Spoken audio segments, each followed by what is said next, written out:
Let me ask you something. What did love look like in your house growing up? Was it hugs? Was it laughter? Was it even two people that even liked each other? Was it silence? Was it tension? Was they staying together but not really staying together? So tonight, we asking the tough question. Did your childhood show you what love is or what you had to survive, man?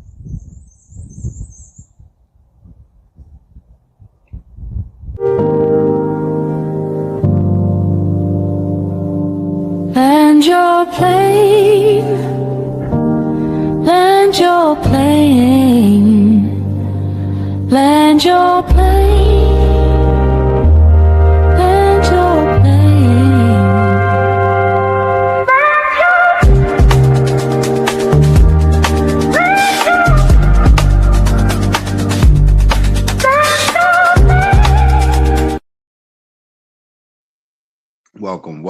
Welcome. Thank you for boarding with Land Your Plane podcast.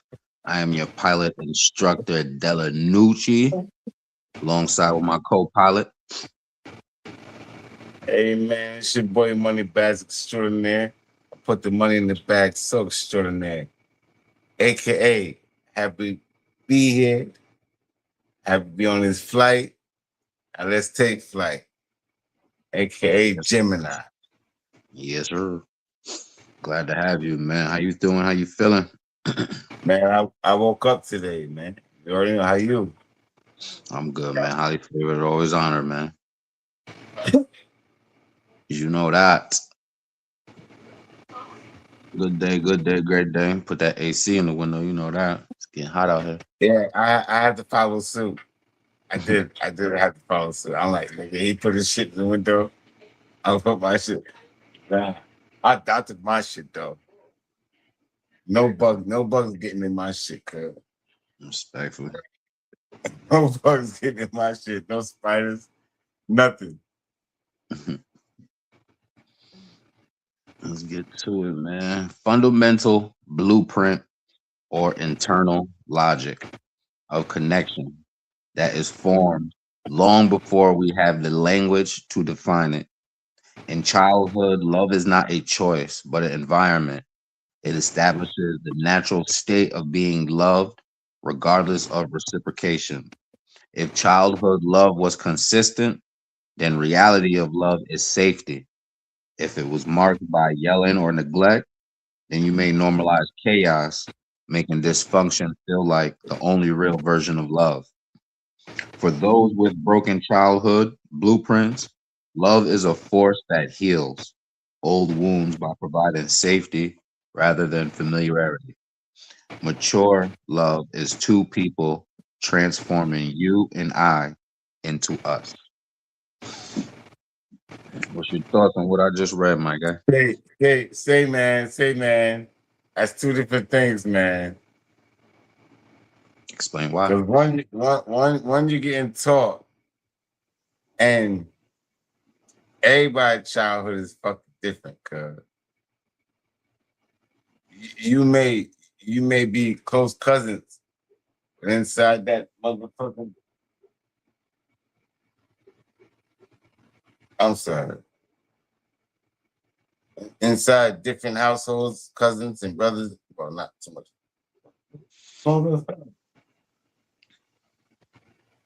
I'm sorry, he's fucking me up. But inside that home, it's different. I ain't gonna hold you, man. Conga just fucked me up, man. He really did. So, what was that like the last part? I got most of it. I'll read it again. Dirt just hopped up in the building. My bad for being late. What's My good? apologies. What's good, brother? What's good, brother? My bad for being late. Blessings, bro. You ain't late. You here, my nigga. You feel me? Nah, I apologize, bro. Conga just fucked me up. You good, respectful. I'm gonna read it again. Fundamental blueprint or internal logic of a connection that is formed long before we have the language to define it. In childhood, love is not a choice, but an environment. It establishes the natural state of being loved, regardless of reciprocation. If childhood love was consistent, then reality of love is safety. If it was marked by yelling or neglect, then you may normalize chaos, making dysfunction feel like the only real version of love. For those with a broken childhood blueprints, love is a force that heals old wounds by providing safety rather than familiarity. Got it. Mature love is two people transforming you and I into us. Got it. End quote. Okay, got it. Like I said, you know, different structures. So how, like I got taught love is earned. You know, a lot of people around is fighting for the number one spot type shit. So if you above it or right there with the shit, then you know it'll be that. Now, grown up, I think you already know. You're grown. Take what you got taught, turn it into something beautiful.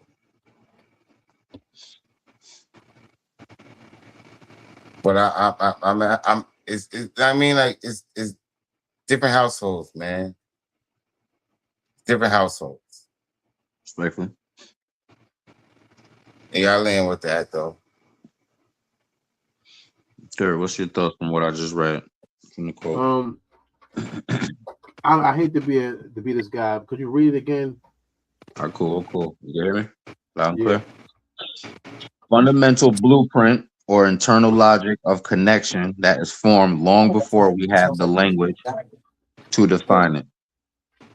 In childhood, love is not a choice but an environment.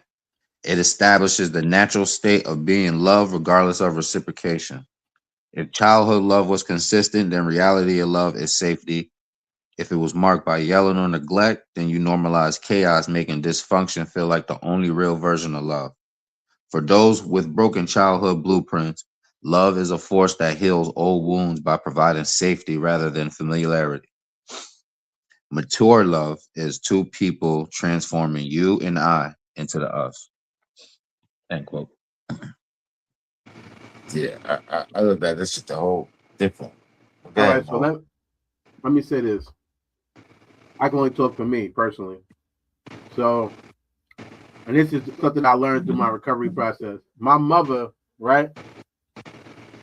My mother didn't have a mother. So she didn't know how to be a mother when she had me. She had an idea, but she didn't have I would say in certain ways she was a better mother to my little brother than she was to me. You know what I mean? Yeah. Because I don't know her reasoning behind it, but I just know that's the reality that she probably even would, agree with. And I love her. I know she did the best she could do based on the things that she had going on. So even then, I don't feel like I was loved based on my love as a child from my mother was conditional. I felt like, you know what I'm saying? Like, as long as I was behaving, then I would get the love. And I have a problem. That's why I have such a severity about conditional love in my adulthood, because I hate that feeling of I only love you when you're behaving. I don't like it, and I don't want to be involved in that. I don't want to be, you know what I mean? So it's like, for me personally,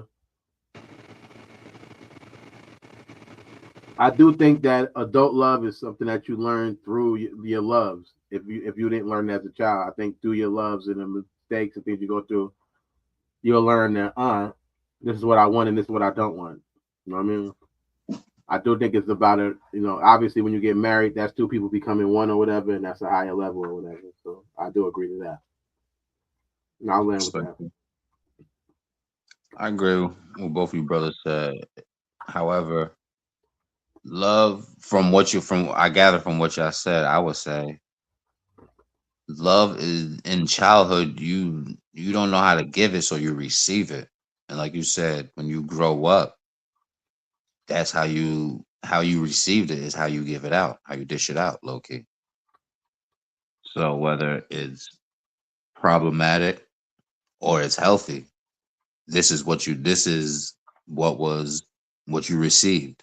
Your version, you feel me, Yeah. of love. It's not that it's wrong or right. However, does it can you and your partner work through it? Can y'all partner up and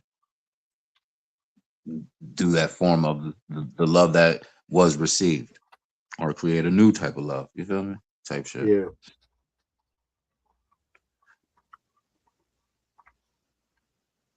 The Noir. We're going. Greetings. Good evening, gentlemen. I've been listening in. Okay, so you heard the intro then. Or you need me to read it again? You can read it again because I was definitely moving around a little bit. No What we problem. doing, love? How you feeling? How was your day? Greetings. It was pretty good. Thank you, brother. How was yours? I woke up always great.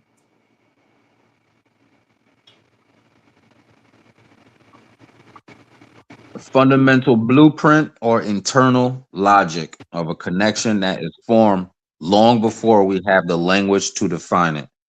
In childhood, love is not a choice but an environment. It establishes the natural state of being loved regardless of reciprocation. If childhood love was consistent, then the reality of love is safety. If it was marked by yelling or neglect, then you may normalize chaos, making dysfunction feel like the only real version of love. For those with a broken childhood blueprints, oh, she hopped up. Yeah, Jen, I don't know what that is in your background. It could be a fan or something, but whenever you're not talking, just mute up because I hear that noise. Is it me? No, it's I'm Jen. muted. I'm muted. I'm muted. I muted you. I know. I'm just saying whenever you did. My fault. My fault. All right. What part did you hear and what part you didn't? Or just start from the beginning? I V. know that it was about love growing up. I heard that part. Hold on, because we got one more co-pilot, so I'm gonna just read it for both of y'all.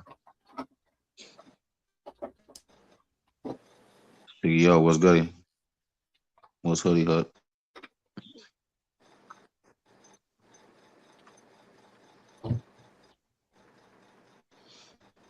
You're moving and grooving. Yeah. All right. I'm gonna read it for both of y'all. Fundamental blueprint or internal logic of a connection that is formed long before we have the language to define it. In childhood, love is not a choice, but an environment. It establishes the natural state of being loved regardless of reciprocation. If childhood love was consistent, then the reality of love is safety. If it was marked by yelling or neglect, then you may normalize chaos, making dysfunction feel like the only real version of love. For those with broken childhood blueprints, love is a force that heals old wounds by providing safety rather than familiarity. Mature love is two people transforming you and I into us. End quote.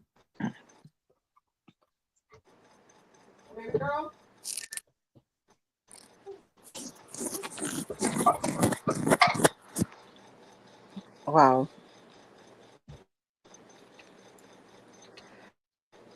I think when a child, I think we touched on this a little bit too in the topic we had the other day, but I think when a child is about 2 years old, 3 years old, I think a child is the presence of love itself, just in its innocence and its purity. And and that's what I was saying in my life experience. It gets interrupted if chaos starts to, because when a child is born, sometimes that chaos can even start in the womb, but that's a different topic. But when you're a baby, you're innocent, and so you exude the presence of love in that innocence and that naivete, and not even knowing or having a language about anything else, and then I think it does get interrupted. I think in some of even the so-called best of households per se, if you can say that, um, that dynamic, your bubble gets burst a little bit, a little bit, and a little bit, and sometimes it just gets burst completely wide open, and then you discover you're in a chaotic environment. But up to a certain point, you don't even know. And then I think yes, psychologically, you can normalize that. And I know even from my studies, the ages between 0 and 7 are critical because those are the programming years.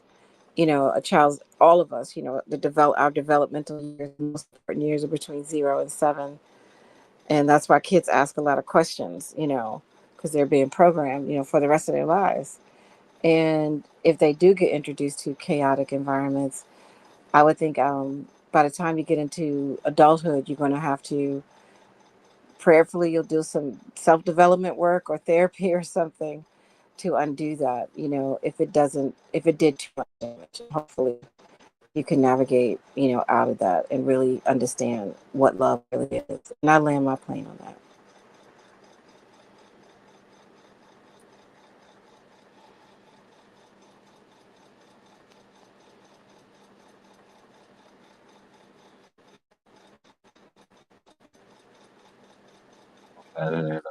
Kick me out. I'm trying to get some other people in the room.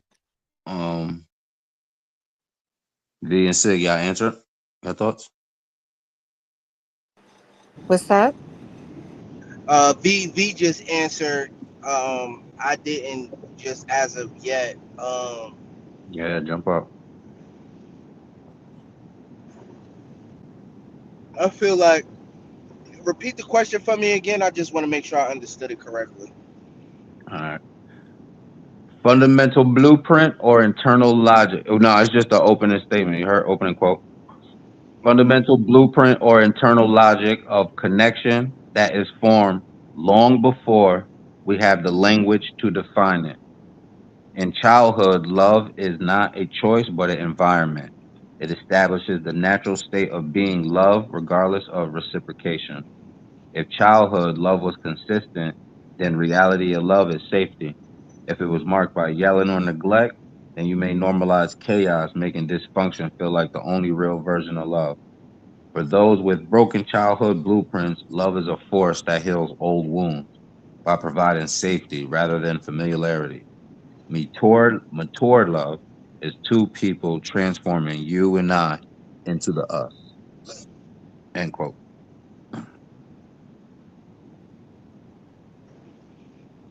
So what you're basically having is the conversation of um, what I want to say,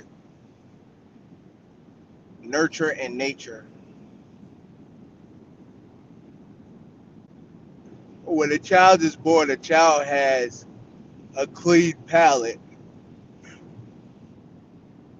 When a child is born, he has a clean palate, and it's pretty. I agree with what V said as far as there's a lot of things that create barriers for protection because the natural order of a child is to protect, to seek protection. That's the natural order. Strangers, that's why babies don't often go to strangers. Or when something hurts them, the first thing they do is run to a parent because that is their protector. So as life goes on, they put up these force fields and these barriers to protect themselves, whether it be from hurt, whether it be from danger, whatever the case may be. And that's what they do. And as a baby, the automatic force field that they use is the parent. You feel me? And that's a lot of times, yes, it is within the household, but also some of the time it comes from life experiences. Um, that's where the innocent mostly come from. You could have a perfect household and they go to school in a rough area, a chaotic area, and then they will start to use these new defense mechanisms that they learned just going to school. In the first place they practice it at is in the home, because that's what they know. And Respectfully. I land with that. Respectfully. Surface home. Yeah, I seen it. I He just in the wanted to he say in the that. halfway. Nah, he on the streets. Oh, he home. Man, Fafa better look out. Everybody backpedaling, but that's a different story for a different day. Love meant loyalty no matter what. Question is loyalty more important than happiness?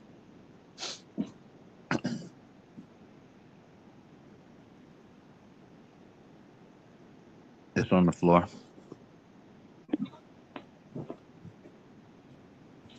As loyal as where's loyalty? Loyalty. For all the audience, loyalty is a little dog. The cutest dog. Is loyalty more important than happiness?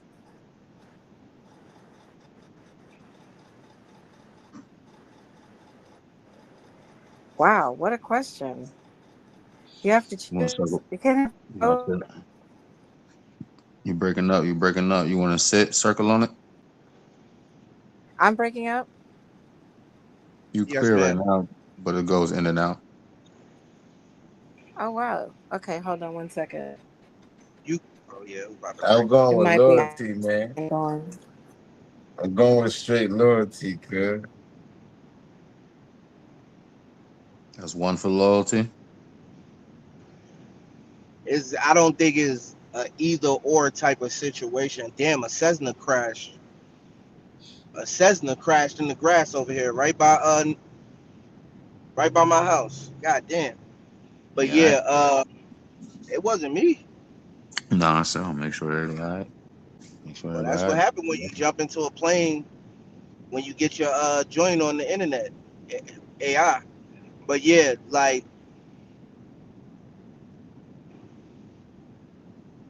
I don't think it's an either or type of question. I'm you saying loyalty over happiness or happiness over loyalty? Yeah, which one is more important? Is loyalty more important than happiness, or happiness more important than loyalty?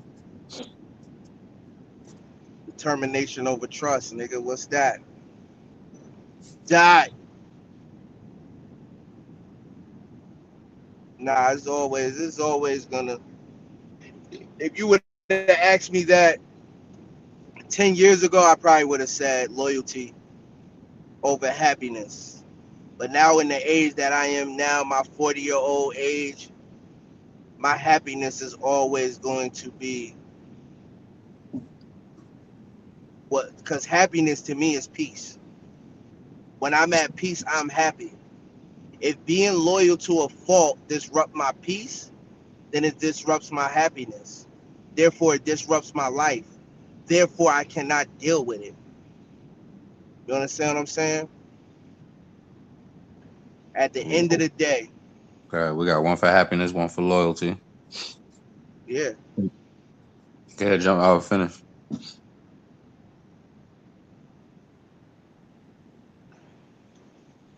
You landed, or you still going? No, I'm just saying, like, overall, that's just how I feel about it. I'm 40 years old. You understand what I'm saying? And loyalty, and I will also say it depends on who it is. Mm-hmm. Cause it's some people that I'll turn this shit into Afghanistan, nigga, and burn the whole motherfucker down. You feel me? Like I'll go to prison behind one of my kids, my family members, something like that. But if we talking about just, friendships or something like that, nigga, nah. That's his dope. Real rap, nigga. Nah, that's his dope right there. Fuck that loyalty shit when it come down to shit like that, nigga. Respectfully. Yeah. But if I'm with my homie and the police is goddamn whooping on him or something like that, nigga, I'm in the mix. Nigga, we riding together. So I don't think it's really as open and shut as that. Now when you talking about within a relationship, yeah, nigga. If I love this person, yeah, I will put my loyalty over my happiness for that brief moment that it takes for that person to shine or get whatever they got to get off type shit. Because I know that it's temporary. But anything that can affect my peace and affect my lifestyle to that extent, Mm-hmm. nigga, get the fuck out of here. Suck my dick neighborhood, nigga. Word up. You should search it already. Dirt is Clutch the loyalty. pearls. Is loyalty more important than happiness? I'm sorry, B. I ain't mean to get like that. You're just getting I'm gonna yourself, brother. say that's it, right? I don't know if y'all can hear the baby or not, but hopefully not. But the We can thing hear is, all of that. you hear everything. Well, we Yes, we hear is the can. baby. We can hear it all. Oh, hold on. Jem, did you answer? Is loyal? Oh, you chose loyalty. I'll go before you go, Dirt. I would say, happiness is a mental state. It fluctuates like the weather. Loyalty is based on your relationships and your promises. So you're only loyal to the things that bring you happy and joy anyway. You feel me? So like you said, it was not as cut and dry, but it low key is. It really is because the only things that bring you happiness, those are the things that, as we age and get wiser, those are the things that our loyalty is to. Like you're saying, we not out for the bullshit no more. So there's more distractions, less things that have our attention. The only thing that can have our attention stuff is the valuable stuff, family, relationships, work. You feel me? Stuff like that. So I would say they one and the same, but however, one doesn't go without the other. Because a person who's loyal to nothing has nothing to value. You feel me? Dirt, if we could hear you now, I think I should be a better now, greater. Thank you, blessings, y'all. you I good. would say, love and loyalty to me are very close and similar because to Hold me, the people that you love are the ones you will hold be on. loyal Question to. was, hold on, my bad. Question was loyalty. Is loyalty more important than happiness? I would say, You can finish, but you just mentioned love, so I'll make my sure you. bad, my bad. You're right. Happiness. I would say loyalty and happiness have a similarity too. Respectfully. That it makes me happy to be loyal or be able to be loyal to the people I can demonstrate that loyalness to. So I feel like the people I'm loyal to are the people I love. And they might I think that part of loving somebody or being loyal to somebody is realizing that they're not perfect. And I remember asking a person this. I remember asking my partner this. I said, "Do you think I'm loyal? Do you think I'm no? Oh, you need juice? All right." I said, "Do you think I'm perfect?" And she said, "No." I said, "And you love me even though you know I'm not perfect?" She said, "Yes." So I said, "If I'm not perfect, what mistakes can I make?"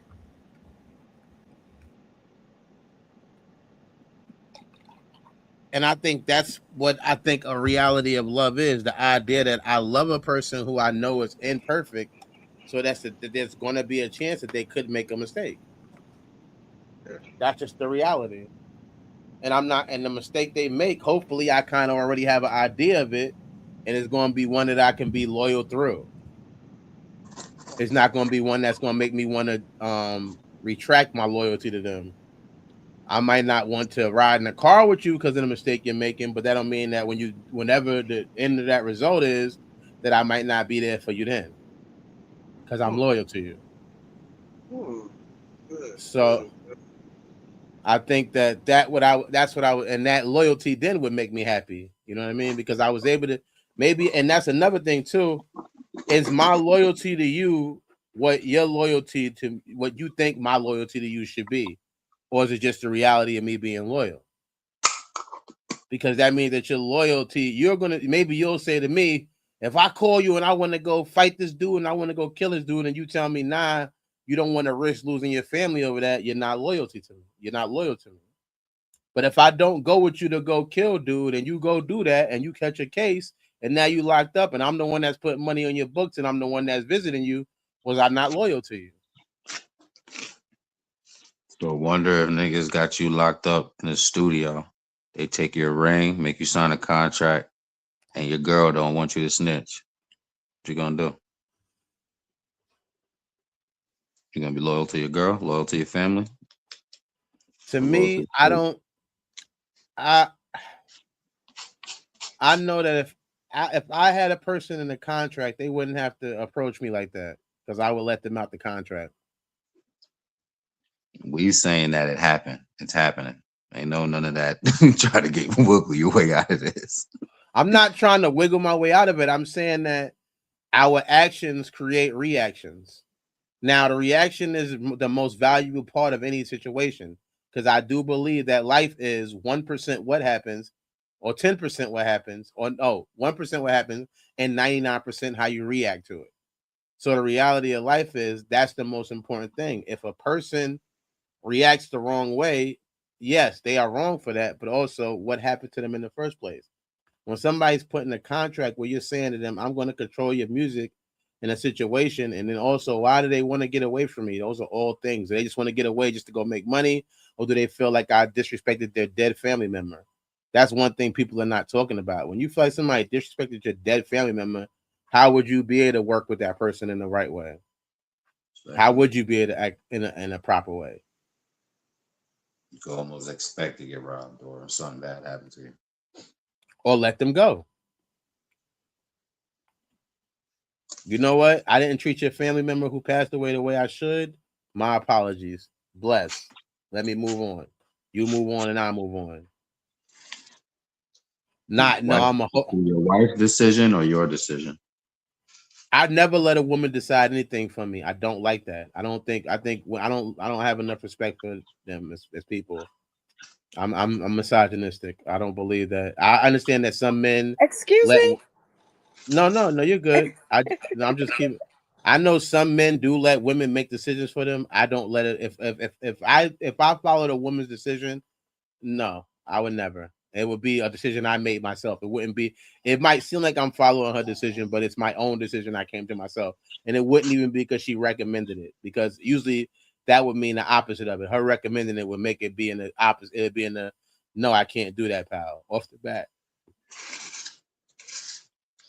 Fellas, is he solo on that? Sig just jumped off. Jim, is he solo on that? No woman's gonna make a decision for me. There we got two. I've gone too far. What I could do is take your suggestion and however way I want to use it, I can use it. I won't even give me a suggestion. No offense to him and respect to him and respect to you, Gemini. Now let me But, finish, man. You just but had the whole. Come on, man. I'm sorry. I just said don't even give me a suggestion. That's why I said no No, disrespect. we obviously we work different. But yeah, that's See, what I I'm saying. respect you enough. I respect you enough to hear you out. That don't Well, mean you're gonna take it. Oh, don't look, man. I'm not challenging you. I'm just let me get this yeah. right. Thank you, brother. I'm not challenging you. If you are who I want you to be to me, I'm going to take what you have to say. How I use it, I don't have to, but just know that I hear you. Thank you. That's why I got you. That's why you're with me, right? But I am who I am by man. Like I am him. I hear you, but I'm me. And I got far without your suggestion. But I'm with you. So love is love. Respectful. But I'm no. So that's why I agree with you, Mo. No, absolutely not. V, I heard a little pushback from you. You said, excuse me. What was that about? Now I was just teasing Derek because he's No. misogynistic. He don't have respect for women. And so I was just teasing him, and he's entitled, to path accordingly. But I was just kind of poking fun at him. Now you Respect. go. I got it. I knew. And, I ain't mad. Next question is, what does loyalty mean to you now? What? What can you does repeat that? loyalty what does loyalty mean to you now? Yo, Amp, if you're still in the building, I sent you the link. Unconditional love. That's what loyalty means to me. Okay. Not leaving. Pretty much. If we both abide by the rules, you know who I am. I know what position you play. You know what position I play. Loyalty. You feel me?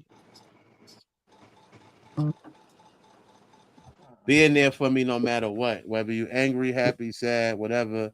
I'm not in. I've seen people, and this is, I guess, this is a bad thing to say like that, but in my mind, I've seen people get abused and stay with a person, like be verbally, physically, and I know for a fact, I'm not putting you through none of that.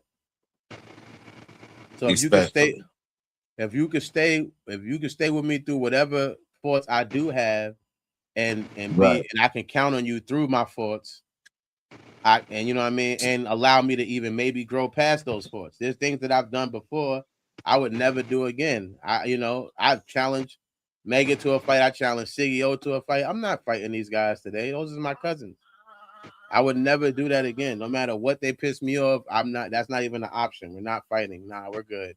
I'm not going to threaten them because I feel the power of what a threat means and how it feels and how it has a hang on it. And I've done that before.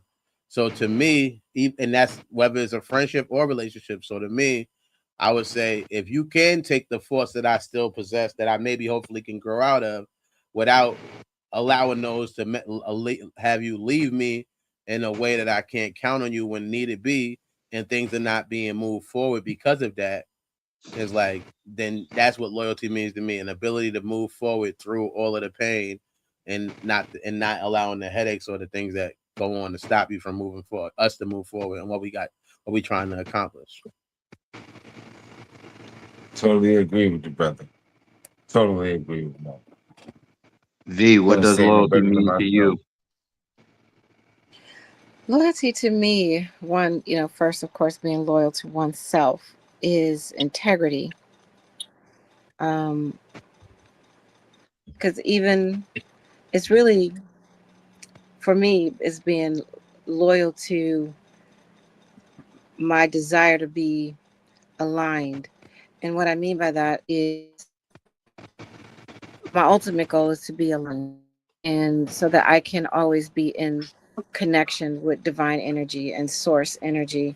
And so I'm loyal to that. And I have to have integrity to reach that goal and to maintain it. And so if I'm in a relationship with someone, no matter who it is, and my desire ultimate is to keep my personal integrity intact, I will remain loyal, and so I could keep my integrity. So much to me. And even I'm loyal to people who have not been loyal to me, who talked about me, spread rumors, all kinds of stuff. But I still won't them back to a relationship we once had. Even You though the breaking friendship up. may You have breaking up. dissolved, whatever. Even if it, I don't know why. My grandma Okay, was what saying about Satan now? because you was hitting it. I was with you, like, yeah, loyal to people. Yeah, I was respected. Next soon as you started getting deeper, that's the Satan. That's what my grandma would say. That's Satan right there. Cut out. You clear now. Can you hear me now? Yes. Yeah, but there's feedback. Are you on the app or are you on Okay. something like a different device? No, I'm actually using the app. Thanks. So what's The app going is so on? much better. Isn't it? I don't know. You know, My and bad to cut I have to your agree. wisdom, but then If I'll go out and come back in. She was definitely hitting some points, like she said. I think that is another example of She loyalty. was. Like she said, being loyal to people who are not even loyal to you at some point. Because, like yeah, I said, loyalty is But can it's at a default, loyal to a default type shit. yes and no, because like she said, I don't. There's no default in me not disrespecting you behind your back. There's no default there. It's no dis. It's not. I'm not losing because of that. Because I'm not choosing to be disrespectful. If anything, I'm gaining a higher level of understanding. So I don't have to. I don't have to lower myself to get on the same level as you to put myself in that situation to get to now disrespect you because you thought, nah, I'm loyal enough to not disrespect you and keep it moving. That don't mean I'm going to come wash your car or put gas in it Right. either. It just means I'm not Yeah, going to do. there's rules to this shit.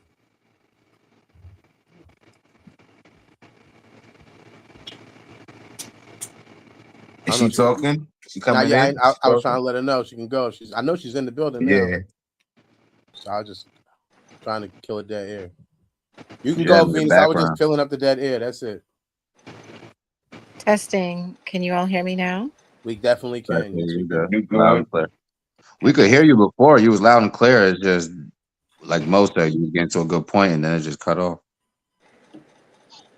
And what Dirt say? That's the devil. How about That's now? not, Can you still hear me? we can hear you perfectly. Okay. Um, but that's what I was saying. I was saying that to me, that's what loyalty looks like. It's integrity.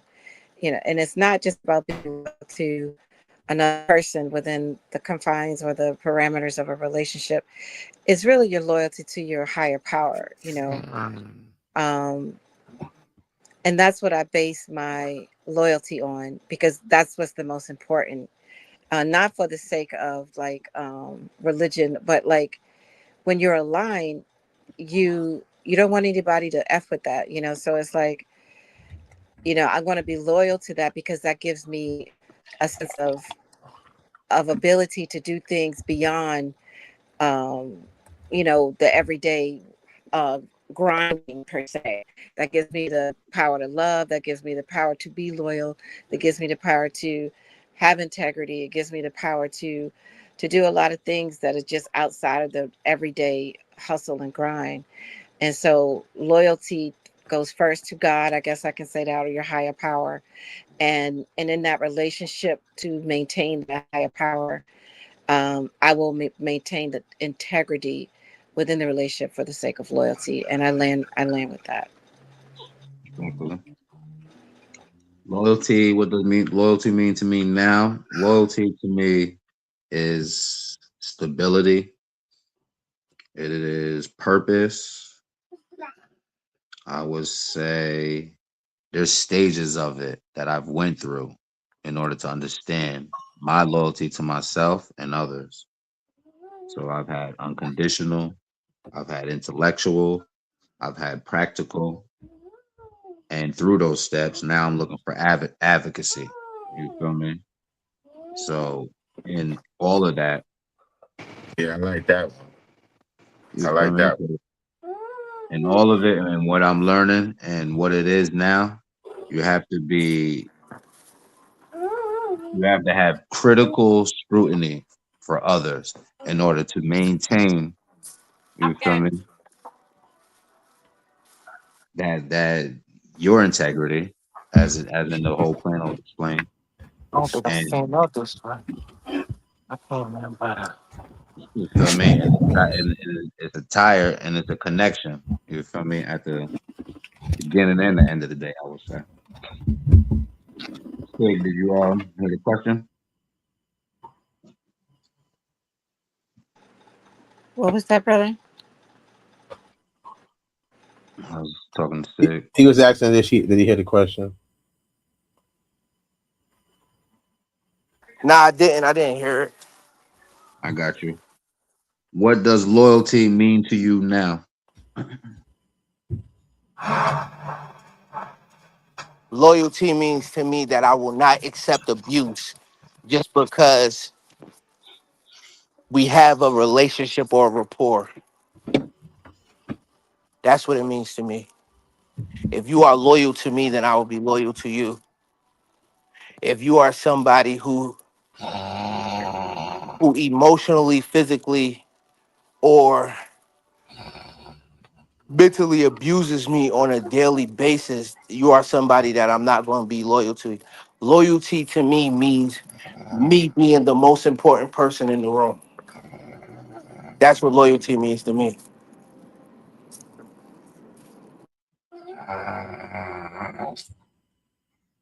Fuck is that?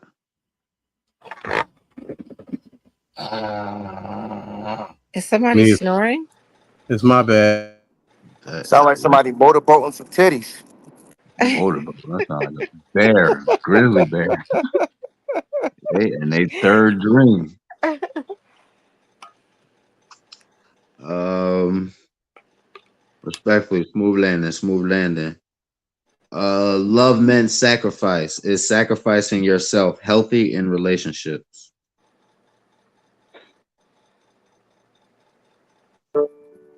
Is sacrificing healthy in relationship? Is sacrificing yourself healthy in relationships? Absolutely not. And why? Test them No. depth. Hold on before you jump out the window. Tesla says loyalty loyalty to me means no matter where, no matter what, ride till the wheels fall off, even after. Respectfully. Who's jumping out? My bad. So you said this last to me sacrificing yourself. Yeah, is sacrificing yourself healthy in relationships? No, it's Scenario. not. It's not. No, It's not. it's Never not. sacrifice yourself. Never. I'm coming from wisdom, as a woman of wisdom. I, because sacrificing yourself, you can lose yourself. It's like Humpty Dumpty who sat on a wall and had a great fall. Nobody can put him back together again. So if you lose yourself, nobody else is going to be able to put you back together. And a lot of times people will walk away and leave you there all broken apart. And so, and I remember times in my life where I was left alone, and I had to put the pieces of myself together again. And Humpty Dumpty actually was the thing that came to my mind. Like Humpty Dumpty sat on a wall. Humpty Dumpty had a great fall. Nobody else could put Humpty back together again. So I don't think you should lose yourself. I mean, if you're fortunate enough, you can put yourself back together. But losing yourself could also mean losing your soul, which is your connection to divine, most high. And then what are you going to do if that connection gets severed or gets very, very weak and nobody else is there to help you to do it? It's a dangerous thing to do. And I know growing up in like a Christian mindset, oftentimes, in that particular religious education, you're educated and intellectualized to dignify what it means to be a Christian means to often martyr yourself. I've seen people die, literally die, for just always being the martyr. And I used to be that person. I was on that road, 'cause what I thought it meant to be a good Christian or whatever. And I'm kind of glad I did lose some of myself to a point where I realized that this wasn't healthy. This is not right. There's something not matching up. And that's what I mean. That's why you got to turn that loyalty around and be loyal to yourself. But no, I land my plane. Absolutely not. It's not good to That's my personal experience, to lose yourself or sacrifice yourself. It's not healthy to be a Respectfully, martyr. And I land my plane. Tesla says, yes, it is healthy. It can be hard at times, but don't get me wrong, because in a way, it's been a huge challenge for me, but a work in progress. Respectfully, keep putting that work in. And she also says, sacrifice reminds me of what was talked about the other night. Sacrificing as a woman to trust a man that leads. Respectfully. Jump out the window, fellas. Is sacrificing yourself healthy in relationships? It depends on what are you talking about. First and foremost, Scenario was love meant sacrifice. So we could, I guess that's the context. well, what I mean by Sacrificing yourself. You said sacrificing yourself. Yeah. yeah, Is yeah, sacrificing yourself healthy in relationships? Okay. and I said it depends on what aspect we're talking about. Yeah. Like if my partner is down and can't work or do anything, yeah, I put myself at the blade for her to pick up that extra load. That is a sacrifice. When we're talking about just my physical, you feel me? That's a sacrifice. That's me sacrificing my physical in order to make sure the well-being of the household or the relationship is intact.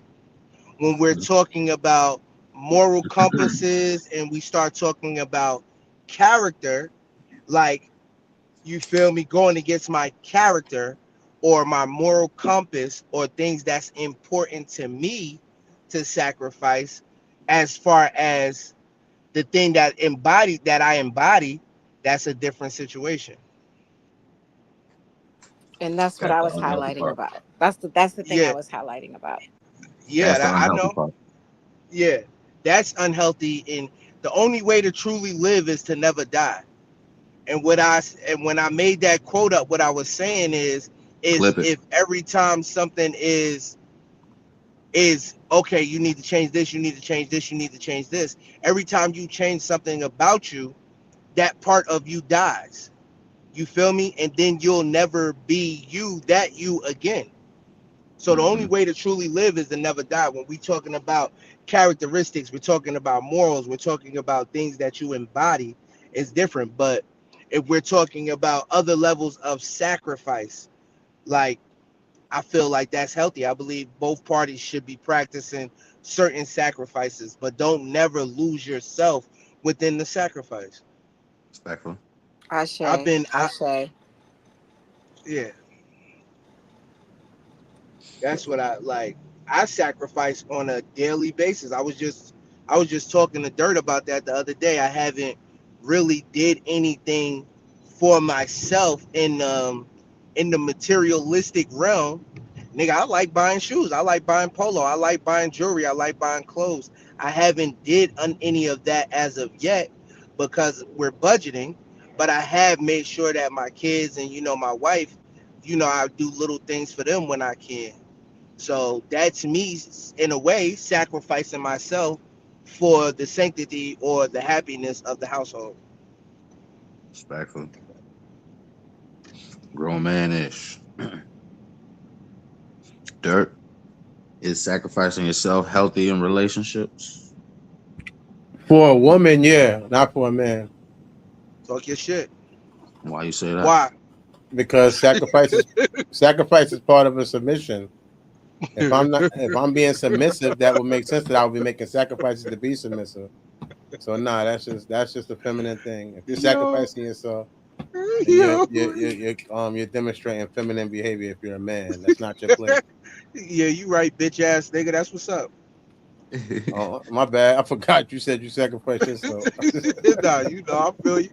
I feel you. Talk your shit. I don't got nothing to But say. Dirt, aren't you sacrificing something now? To take No, care of a little one. I mean, I guess I'm not Yeah, even paying attention. I'm playing the game and doing the podcast. yeah. Call him out, V. If this, Call him if out, this, V. Cause I, w- niggas like to talk, V. Nigga, you I know right? it's a talk show. Niggas love to talk, V. Nah, I mean, I'm hey, rocking with V. I'm gonna be yo. I'm rocking with V tonight, of course, cat. of course Word you up. are. That's where my Thank yo. you, thank you, thank you, Sid. That's where my loyalty lie tonight, cat.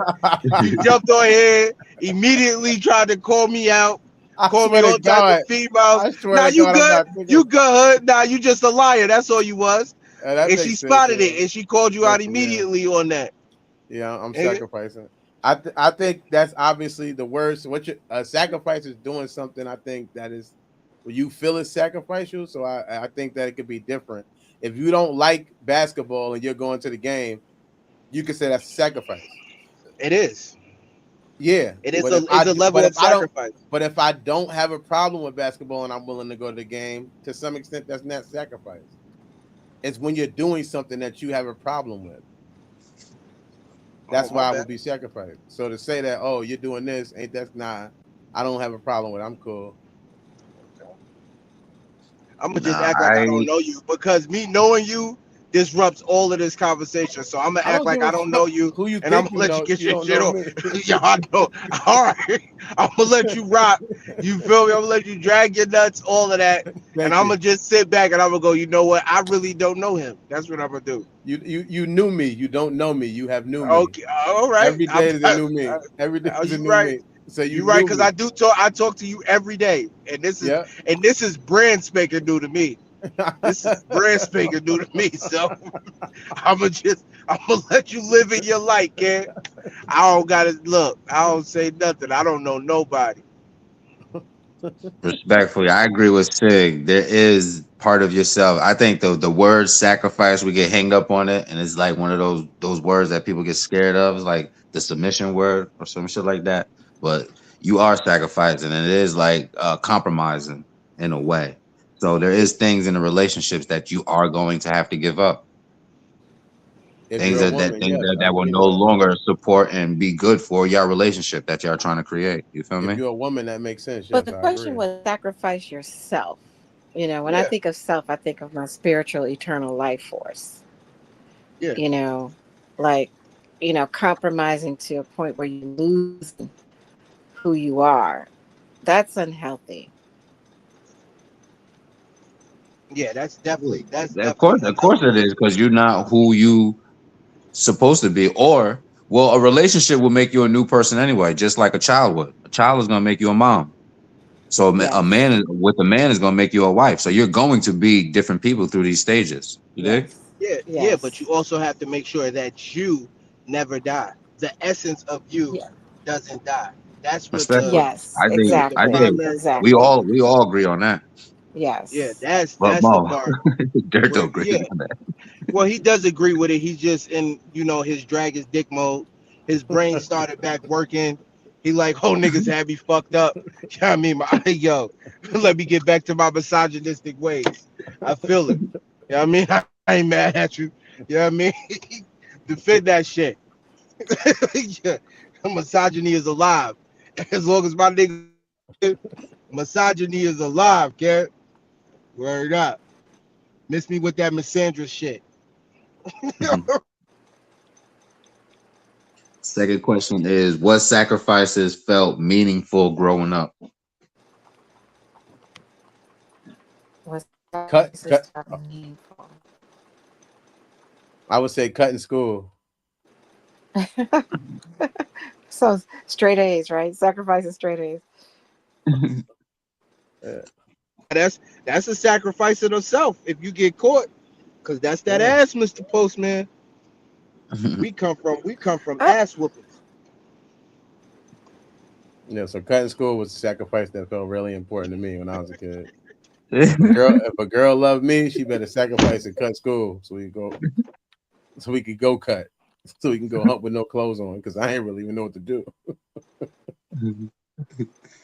Tesla says sacrificing as a woman who has constantly lived her life in fight, no, in flight or fight, flight or fight mode You're close. definitely has to be a hard thing.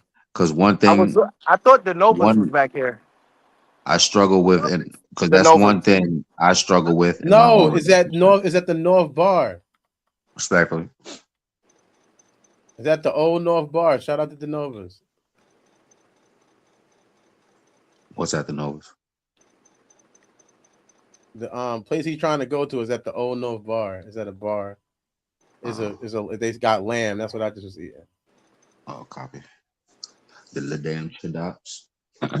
Yeah, them shits So was Tesla, Garlic butter.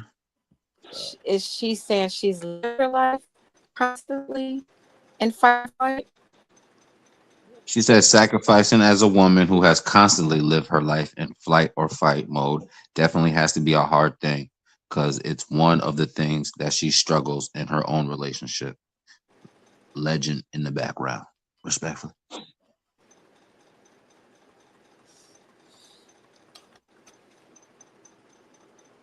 You got rebuttal, not rebuttal, but feedback I mean, or fight or flight. That's like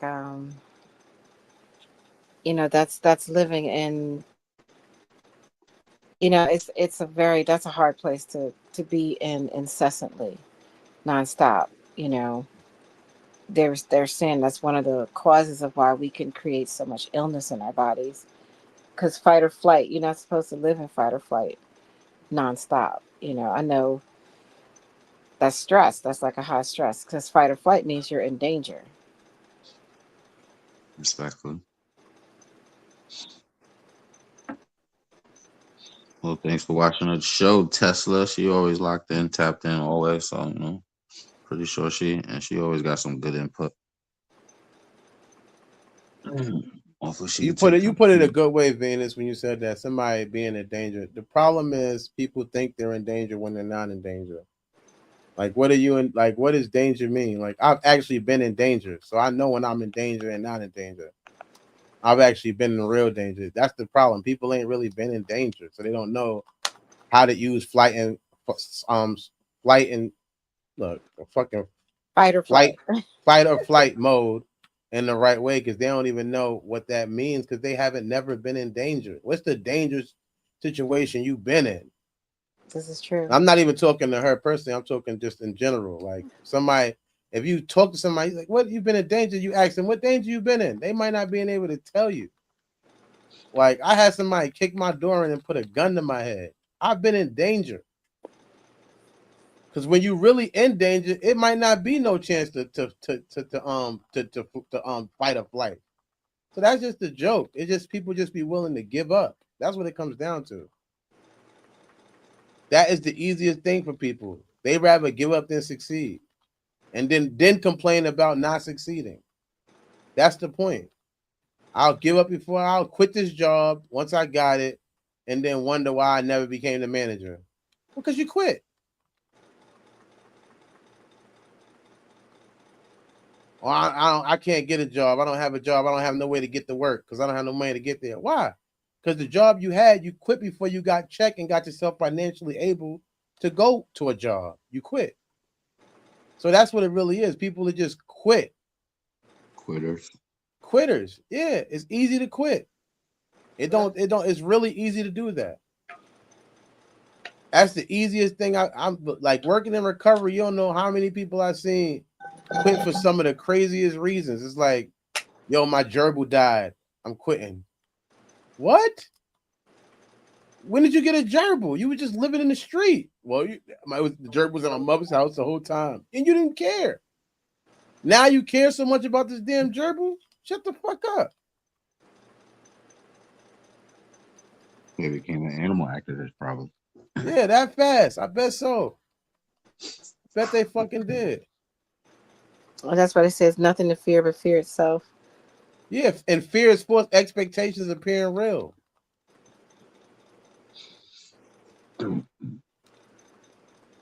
But to be in fight or flight is to be from a psychological place. It means to be at a high stress level. It's definitely a psychological place. I agree to that. It's something to do with psychological.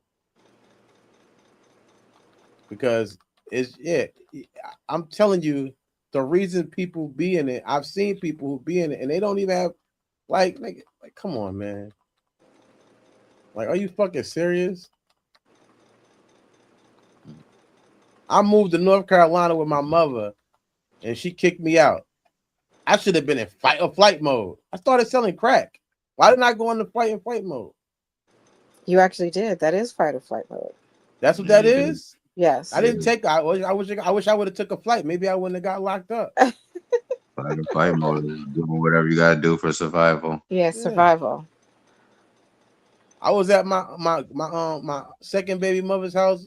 I got on the run from parole. I guess I did run because they said go turn yourself in. I said when y'all want to see me. They said Monday. I said I'll be there, and I went away and did something different. I don't know. To me, I think yeah, that to me is just I don't know. I hate buzzwords or people. I think that everybody becomes therapists themselves and then put themselves in these situations and then say it's like that narcissistic. Hey, this person's narcissistic or this person's this. It's like yeah, it's like really I don't know. I Yeah, don't. I mean it's true. There, some that narcissism gets really pushed a lot these days. But there's healing for narcissists too. Like that's what I always like to say. We all need healing, but there is a lot of buzzwords. I agree with you. Yeah, one person said it on the show they had it and now everybody got it. Like damn. I want to like I'm so happy I don't go to school now because I would think special ed is full because everybody got learning disability. You would be the only person in your class if you don't have special ed because everybody got to learn. Every person I meet with their kid got to learn disability. It's like, damn, how do all these kids? Where the regular kids at? How does everybody ever learn disability? And that's the same thing now. Everybody got mental things. It's like one guy I could talk about because I know he don't watch the show, so I could say it. Well, I ain't gonna say his name anyway. But I met this guy, and he told me he had PTSD and he was in the army. And I was like, one day we were sitting there, just me and him. So I'm like, we sitting there. So I ain't gonna lie, I thought I was about to hear some good stories. I went into this conversation thinking I'm about to hear some gory stories. You know what I mean? Because he has PTSD. So I'm assuming I was like, yeah, it probably was crazy over there. You know what I mean? Yeah. Being in the army, right? Probably crazy, all them nights, people coming through, bombing stuff. You probably had a lot of people you seen who didn't make it. He said, man, I worked in labs. I never was in the field. What the fuck do you have PTSD from then? Are you serious? You was never in Well, the he field? probably sent people come in there, arms blown off, all No, he type of didn't shit work in the like that. doctor part of it. Nah, he worked in a part where he never even left the fucking state. He never left the country.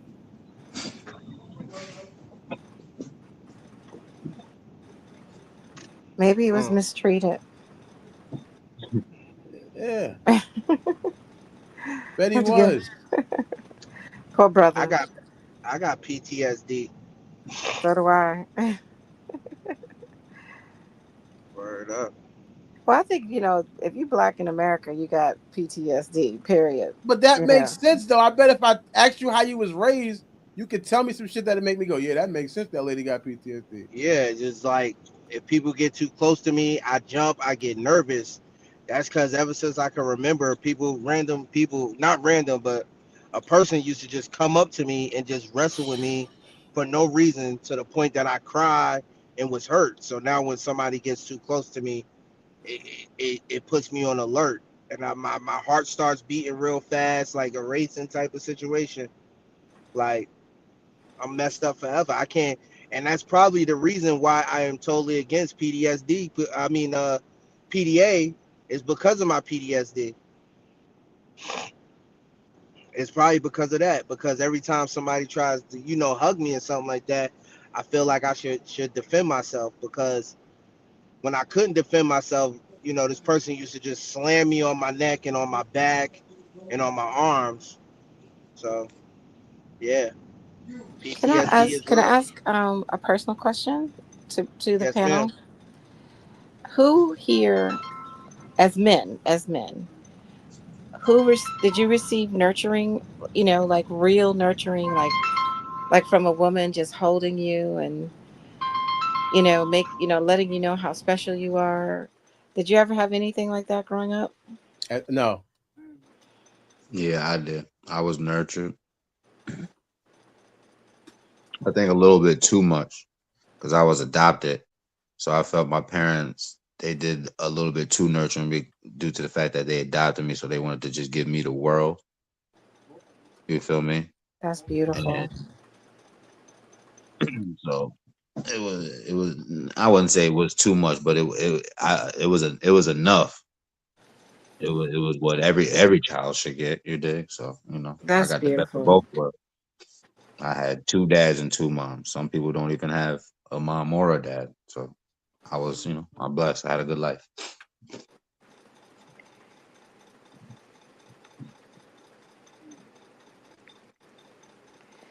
That's beautiful.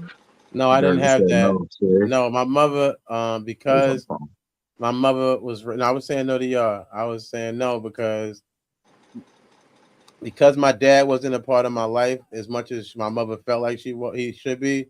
She felt like she had to play both roles instead of being like she felt like she had to make me tough and be tough to me.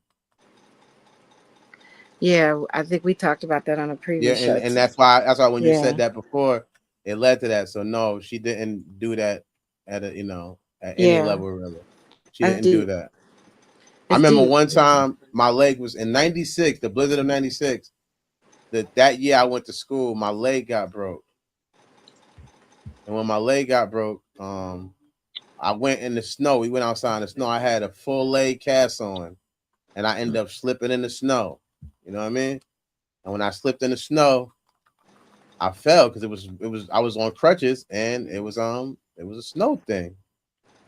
And my mother said to me, get up. Like she was on me about me getting up. You feel me?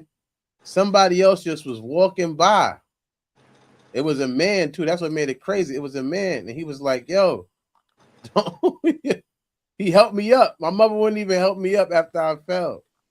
Like he helped me up because he felt like I was, I needed the help. So yeah, that's how bad I was getting. Wow. I know that sometimes women. And I don't mean that as an insult to her. I really, like I said, like I'm Well, not. so That's what you to ain't that. gonna do my auntie Ada like Ain't no that, nigga. beef like that. It ain't no That. beef. It's just the reality No, of the situation.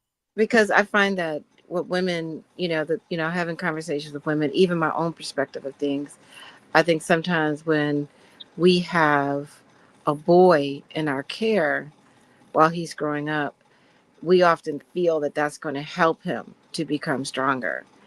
And, and it's actually the opposite that's actually true. It's the more you nurture him, he actually becomes stronger. And the more you exacerbate his masculinity, he becomes weaker, especially from a woman. Like it's better for another man, but from a woman, it's really both. That's why I asked, because when you say you're misogynistic, I was just wondering where was it coming from. Oh. It's the same reason why people are racist. I'm a man, so I'm always gonna be on the man's side, and that's another thing. It's like, you know what I mean? It's like if you're white, you're gonna like white people. It makes sense. It's not. It's like you can hate white people or like, but it's like I'm a man, so of course I'm gonna believe that men are smarter than women, and essentially the thing is it's already put that we should be in charge. But I have learned now that some men do like to let the women be in control of them. And I get that. And I don't think nothing wrong with that. If they think that's cool with them. I'm just not. It's just not for me. Carissa Shields and Papoose. Those some strong words, brother. I'm gonna, okay. I'm gonna I'm gonna like I can't even comment. Men are smarter than women, but okay. No, I'm just saying. All right, so who's smarter? Who do you think is smarter? Hold on, let's go to commercial and we come back on that. April 17th, Dirk. Tomorrow, April 17th, tomorrow night, we gonna be at the spot. Come through. I'm 34 and a half. I'm your favorite cousin from my auntie uncle you know you had. And I am here for HSA and I am here for Hood Service Announcement. But the reason I want to talk to this man right now is April 17th. At the spot, that's 3325 Keithshire Way in Lexington, Kentucky. Comedy will be going down. In the words of my cousin, oh my God. Did I do it right? It's oh my God. You know what I mean? That's how you do it. But anyway you say it, any variation, man, it's still all the same, man. You know what I'm saying? Yeah, man. Listen, it's going down at the spot, man. Me, 34 and a half, man. We doing our thing. You know what I'm saying? Come see these jokes. We telling jokes at a high level, man. If you want to come out and laugh, You want to get some QT points with your girl, you know what I'm saying? You can do two things at once, man. So I expect to see you there, man, if you want to see a high quality show, you dig? And I'm gonna tell you this right here. I just watched this man's special about like maybe whenever it released, maybe like a month ago, was it? Hilarious. I'm a hater. No, I'm a hater. I'm gonna be honest. I'm a hater. Yeah. So, especially when I watch, it's like watching porn when you fuck good. It's hard, sometimes you like, he ain't holding his leg right. Yeah. This nigga was holding his leg right.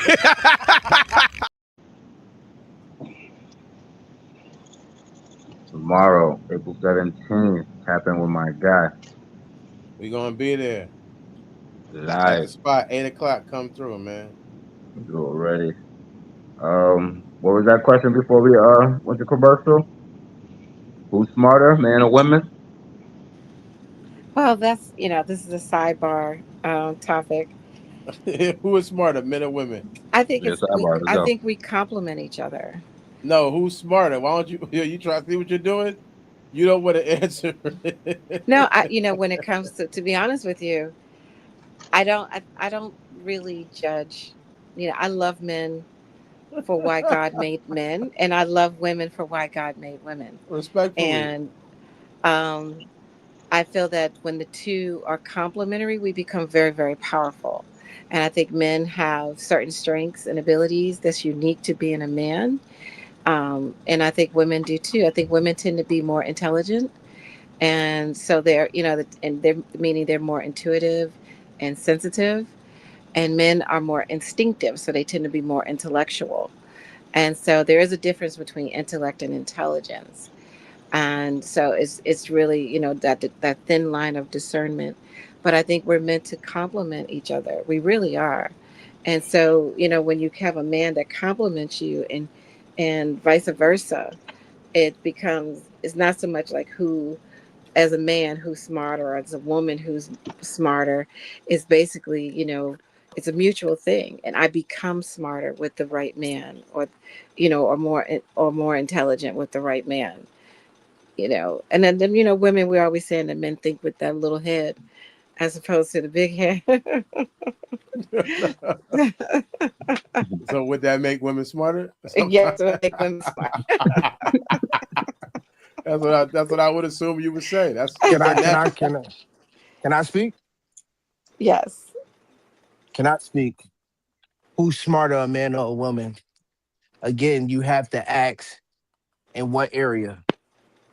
If you're talking about logically getting from A to B, I think a man is quicker on his feet Yes, I would with agree. coming up with the right response and the right answer. If you're talking about getting from A to B with a list of instructions and dotting I's and crossing T's, I would feel like a woman is more smarter at that. And that's why we complement each other. That's just my personal opinion. Yes, But I at the end agree. of the day, that's what I'm speaking from personal experience of what I know. Parts of. How everybody doing? Peace and blessing. Can't call it. But personal experience. A lot of people thought that being being and doing it the way I chose to do it, that it wouldn't be successful. But if you tell me, boom, you get from A to B, right? And tell me the most important things that I need to do along the way, those are the things that I'm going to hit. You feel what I'm saying? Oh man, louder, man. I land with that, with it being loud. Respectfully. Um, I agree with Sig too. I agree with V. It's a complimentary. It's not who's smarter.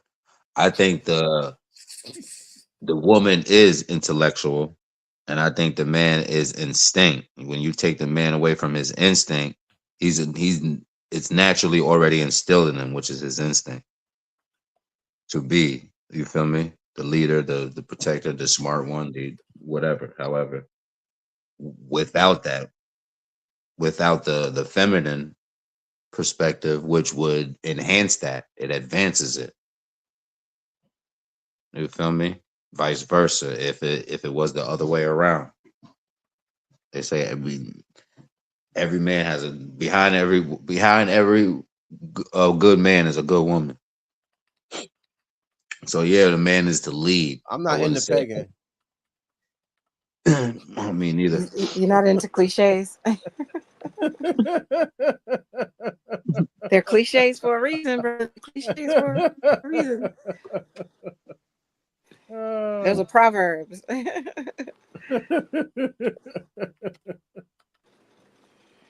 I would say it's a union that through through what they reflect and mirror off of each other, and the product out of that is what you call smart or doing that. You feel me? Is what they made is what because we look back at the empires. These empires was with a union. It wasn't one that just did these. Some of them, but majority of them, the ones that we marvel at, it was a union.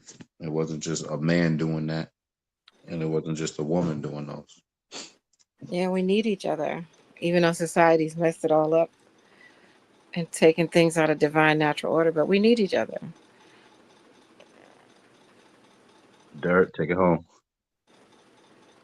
I would say, I think that if you act, what is the question? You asked me the same question: who's smarter, who's dumber, or You do we said who's need the each? smartest? We still on that. Who's the Are we still smartest, in man that? or I'm woman? gonna say that. I'm gonna say men are smarter, And why? um, because that's just I think that some of your smartness comes from a struggle that a man has to experience that a woman doesn't, because they can most of the time rely on their beauty. They don't have to learn how to have a conversation because they look good. They don't have to talk. You know what I mean? They don't have to have things that are based in theory and brain because they look good. When you look good, you don't have to. It creates less struggle for you, and I think some of your knowledge comes from your struggle.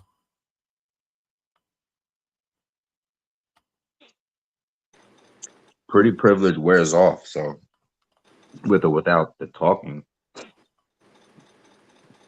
oh, you still just sticking man is the smartest one, regardless. Oh yeah. But I'm just giving you my reason behind it. Respectfully. I do think knowledge, like I said, comes from a need, and I think that some of that need comes from something that you don't have as a woman. You don't need to have because, like I said, you could use your pretty privilege to just get away with shit. It's almost like I just watched this guy that said if Beyonce um worked at Burger King, she still could probably get Hov. But if Hov worked at Burger King, he couldn't get Beyonce. Why? Would Yeah, he not? Chris Rock said that. Well, why? Why wouldn't he? Because he can't. He would Because still have women to. are smarter than men. that's that's That's a good why. point. That's a That's good why. point. That's a good point. I ain't gonna hold you. That's a good one.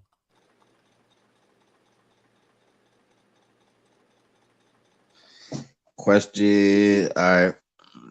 Love men arguing but staying together. Is conflict normal in love?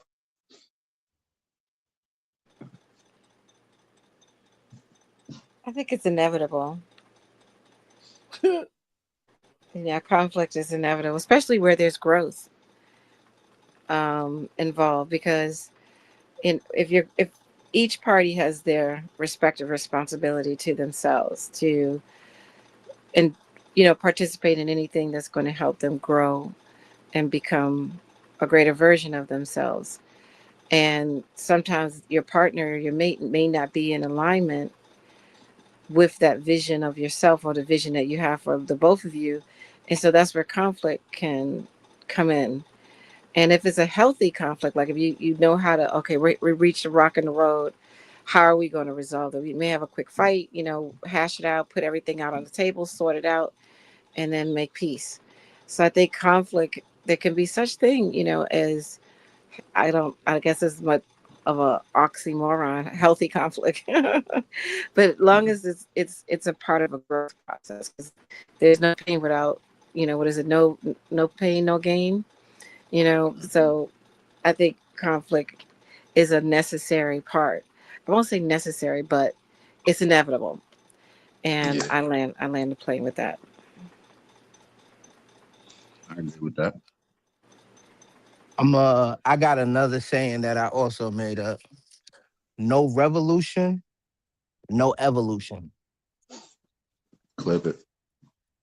It just means that until you guys go head up on things that you strongly believe in, you feel me, and then come up with not a sacrifice, but the other Compromise. uh compromise within each other, then you won't grow.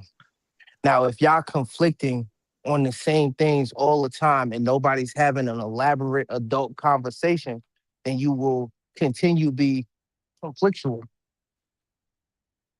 within yourself. Hmm. So you have to have these debates or these arguments per se in order to grow. Or you're just going to, you feel me, walk around in anger and turmoil because nobody is adult enough to stand up to the plate and say the horrible things and or take the horrible things.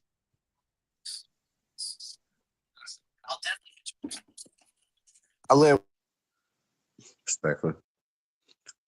Dirt. Is conflict normal in love? I think that anytime you have two people, there's going to be some level of confusion, I guess, working through, but not continued. I think early on, but I feel like after there's true submission, there should be no conflict. It should be something that both people agree upon. You be straight pimping. Who told you about? Who told you about me? You telling on yourself, brother.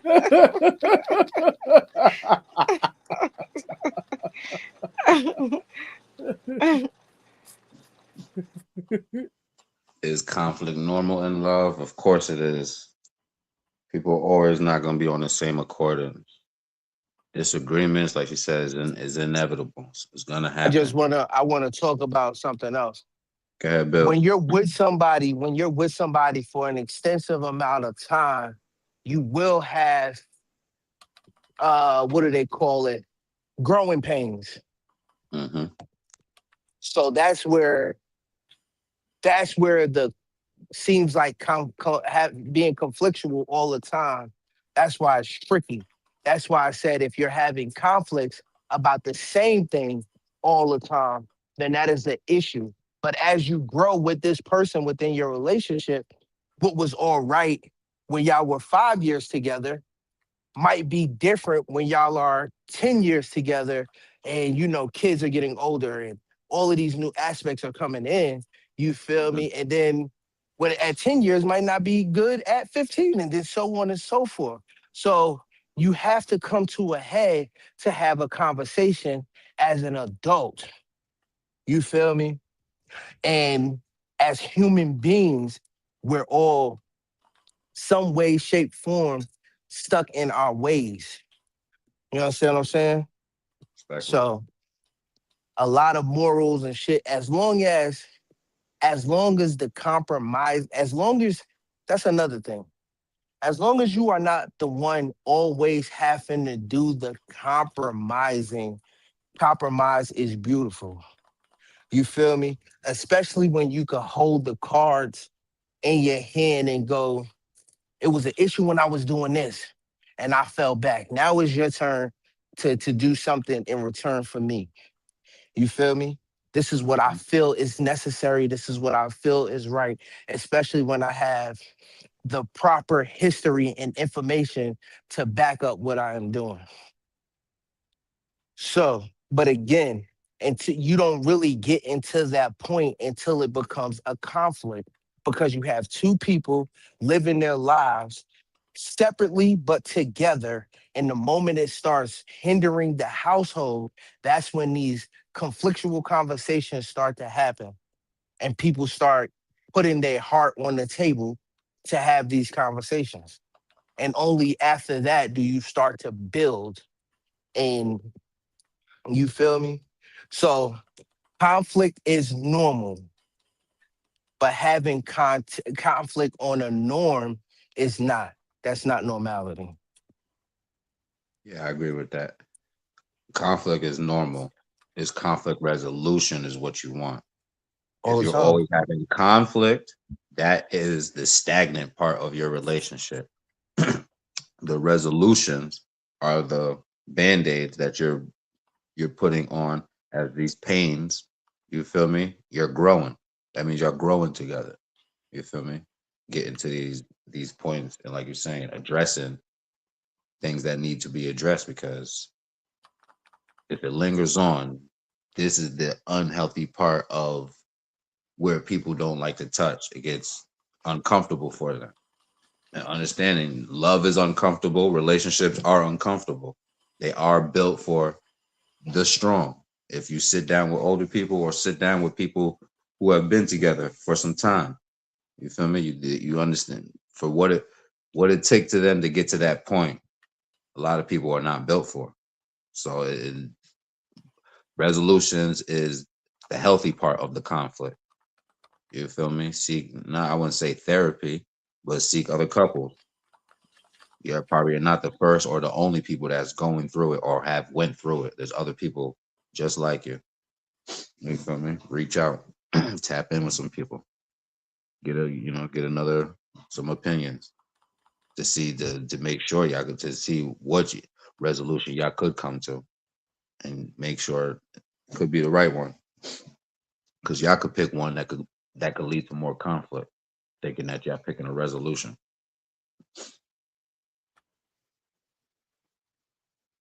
I'll land on that. Next question is, what did arguments teach you?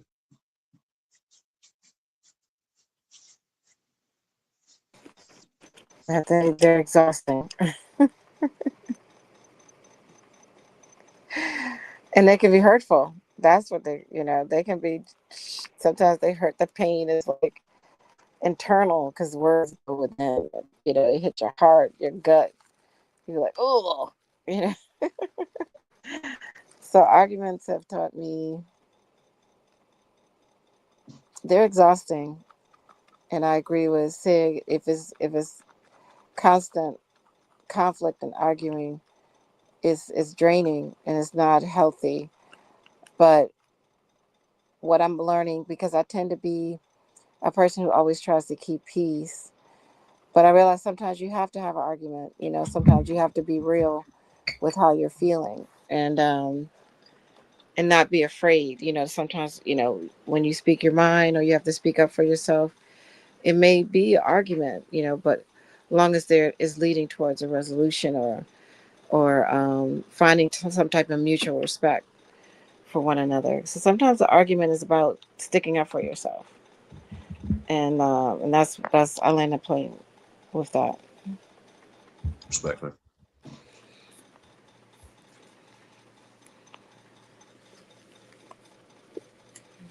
Dirt, sick. What's the statement again? I Well, kind of it's think I on heard me. it. He can shut the fuck up. It's on me. So whatever Ada I say, voice. whatever I say, I already know what I'm saying. I'm not trying to challenge him. So you gonna But disrespect me after I say Ada's voice? You a bitch. Ada's voice. It's on me.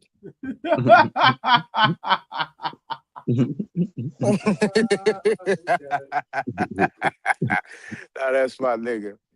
Um, coming from somebody who did not know how to talk, let alone argue. Even how I talk now, you can hear a lot of profanity and stuff like that.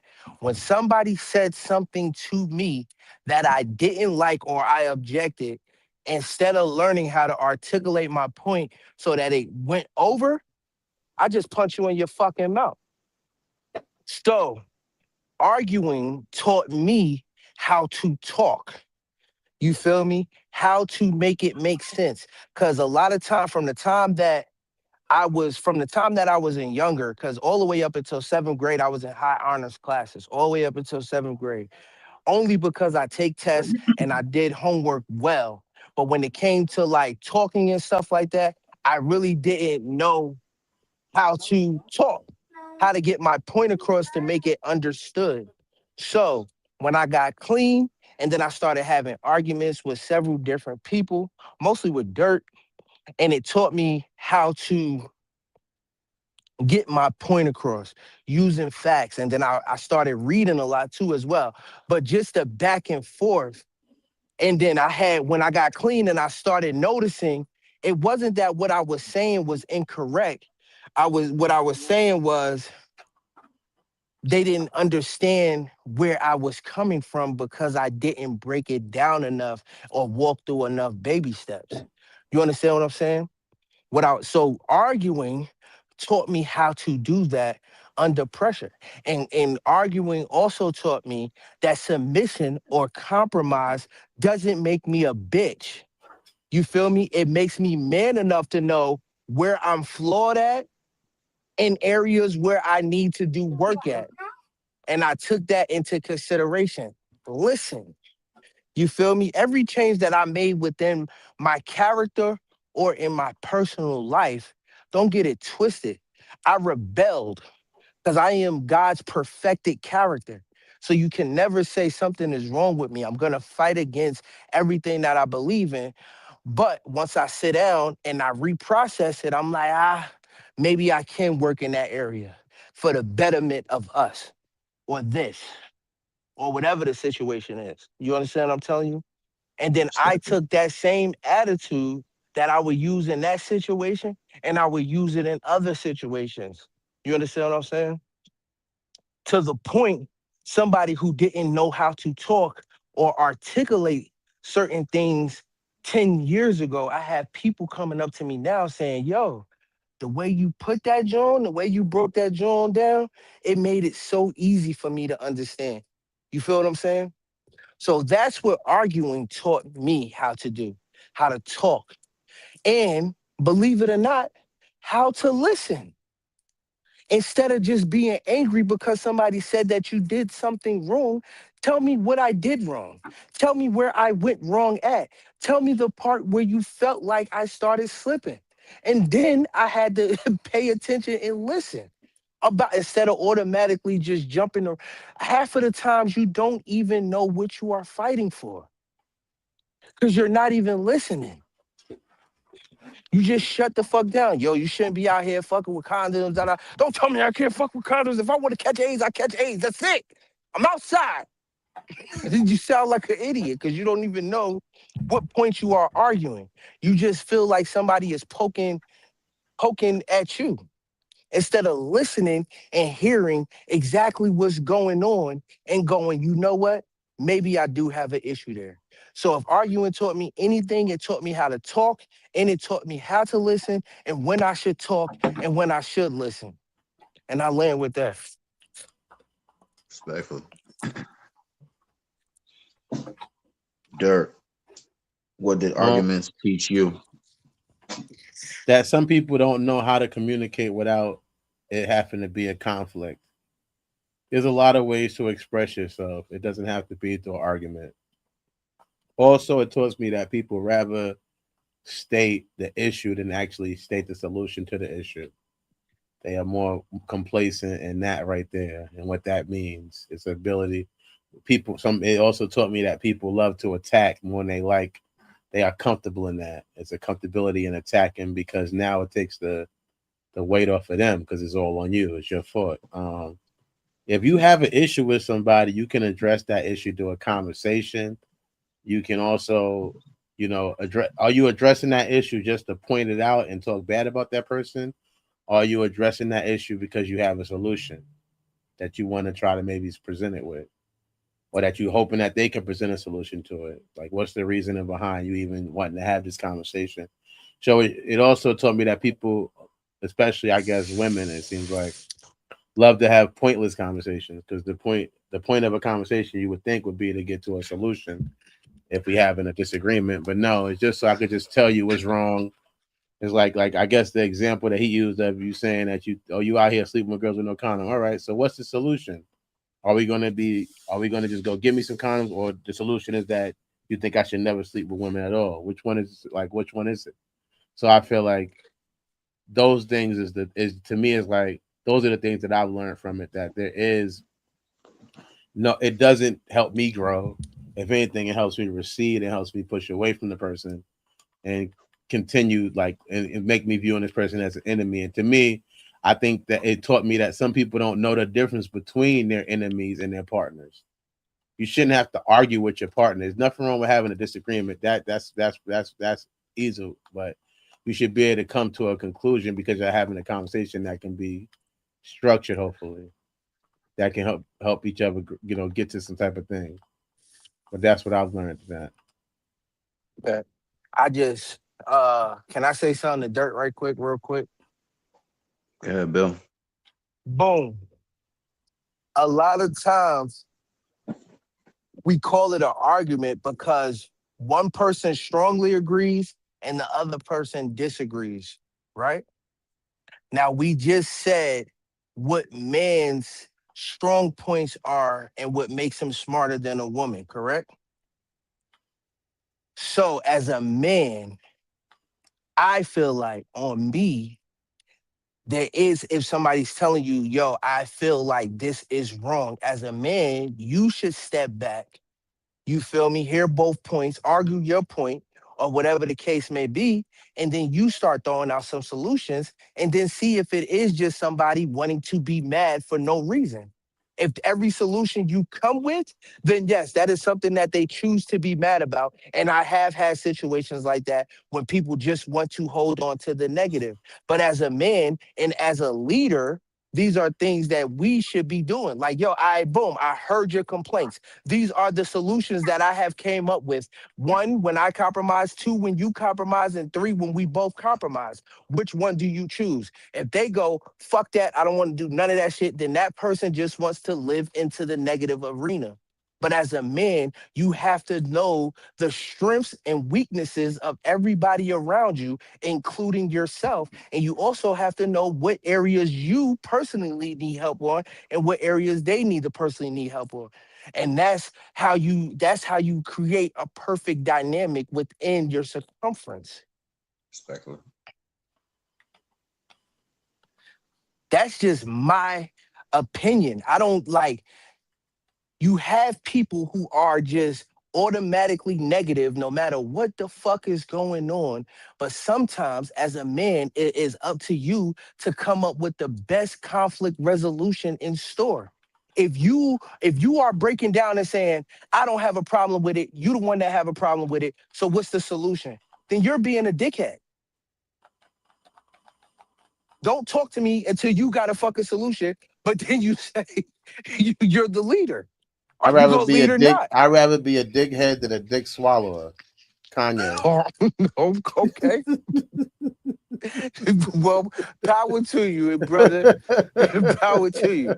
Hey, I try to practice other things within my life these days, these days. I'll just quote Kanye. I can't quote Kanye. I, And also, I'm listen, I'm gonna say to you that I would say there's a difference between an argument and a disagreement. I think yeah, it's the conversation levels. I don't have a problem with a disagreement, and I think there's a lot that can come from it. It's the conversation levels that makes it an argument that make me feel like it's about negativity. It's I the thought things I that exposed that when I first started talking, when I say strongly disagrees and then somebody no, strongly it's not just agrees. about that. To me, is that's a disagreement. It's the other pieces that make it an argument. The loud voice, the name calling. Those are the things that I'm against. I've been called a million names. You feel me? And I've called worse. Cause that's just who I am as a person. But I dig what you're saying though. I was just saying, as far as me, a lot of the times when I be talking to self. I just be putting a name on it. Yeah, respectfully. And I'm just telling you that, yeah, I'm not I against. don't care. It's not about you. Okay, you got it. You just said You that. You said just you was called talking me. to me. You want to talk about name calling, all of that. You just called me a dick sucker. You just I called didn't me call you a Kanye dick West. sucker. Yeah, I swear you to want to God, talk I about didn't. all of that I shit. didn't call you a dick sucker. You did. No, You no, I did. didn't. I Yeah, said you I'd did. rather be a dickhead than a dick swallower. Kanye. That's all I said. I quoted a song. Okay, all right. And what did you mean by that? That I like that verse from Kanye. I Why? like What that. was it? What? Hold up. No. See, this is what I'm. See, guys, this is what I've learned in real life. What did you mean? What was the context of it? Why did you think to say that at that current point in time Because you called while me you a were speaking dickhead. to? Because you What do you know? called me a dickhead. Okay, then nigga. If it's true, then I'm not calling you something. I'm pointing out the facts within your character. Okay, and I'm not saying you This were is pointed something out you enough. have said to me. You said, yes, I know I could be a dickhead. All right, nigga, if you say that, then you can't get mad if I call you a dickhead. Now, I've never woke up and said, you know what? Sometimes I'm just a dick sucker. I've never said that. Thank you. So that means I might not have been calling you that. Yeah. You just said that you was. I never said I was. I said I never Yes, you did did. I that. said, why did you call me that? You said, because you called me a dickhead. You literally just said No, I that. did not say that. I said I Yes, you quoted the did. song. That's what I I said, said. so what was the context of it and why did you say it Because towards I me? like that You, verse. I didn't say it no, you about said you. because you called me a dickhead is exactly what you said, sir. I wish we could rewind it It's while we on recorded. here. No, don't worry. It's recorded. No, in real time, y'all answered, "What do arguments teach y'all?" And then y'all just had an argument, so y'all just taught the people. What do it teach me? Previous statements of what Sig said, he expressed all my sentiments. What I would like to add and build onto that veggie bag is composure. Like he said, I would add composure. Like he said, I can't punch everybody in the fucking face because I don't because that's just my go-to. It's not about You really talking or you arguing can, or but there's no anything. resolution in it. Overstood. So this is the reason. This is what it's taught me. You feel me? It's I taught feel me you. composure. You dig? And Mm. I would wanted to say planning, but I would say psychic ability. Because a lot of the arguments I could have prevented because I knew where it was gonna go. I seen it. I already seen everything happen a lot of the time, and that's Oh yeah. just, you feel me. Just Mm-hmm. that's just me and my nature. So is definitely advanced that to where immediately certain things like that is just address it. It's all right. The argument is all right. It's the resolution is what. If we can't get to the resolution and that person is not interested in that, then that's how I know to remove myself. You feel me? Yeah. Respectfully, Ashe. Yes. I stray. I don't know what it means. It's just fire. I like it. It means so mote it be. So let it, it's like an agreement, like if Oh it's yeah. truth, it's like, yes, I agree with that, and you're giving power to it. Calling the Okay. ancestors to put some fuel in that truth. I stray. That's a good one. Facts. Love meant protecting family secrets. Is protecting family reputation healthy? Yep. To an extent, it Hold on, let me get depends to a on. quick commercial right quick before we jump out Yo, off son, on let that. me just hear me out right quick. Just hear me out. Go ahead, How jump. about do the commercial before you pose the question? Because you got everybody fuels running and everything ready to answer the question, and then you go, hold up, wait, commercial. Now Yeah, it's pay not some even going bills to right seem quick so you can authentic. have your thoughts. Everybody just, No, you feel that's me? raw emotion, son. Go ahead, Raw. No, go ahead, Pause. go to your commercial. Go ahead. I'm Yeah, gonna that have was to that say was good crazy. night, gentlemen. Good night, Thanks for sweets. coming through, V. Love you Appreciate you, all. dude. Love, bless. Love, love. Love is love. Blessing, success. Appreciate you. Quick commercial. Likewise. Appreciate all of you April, brothers. April 17th. April 17th.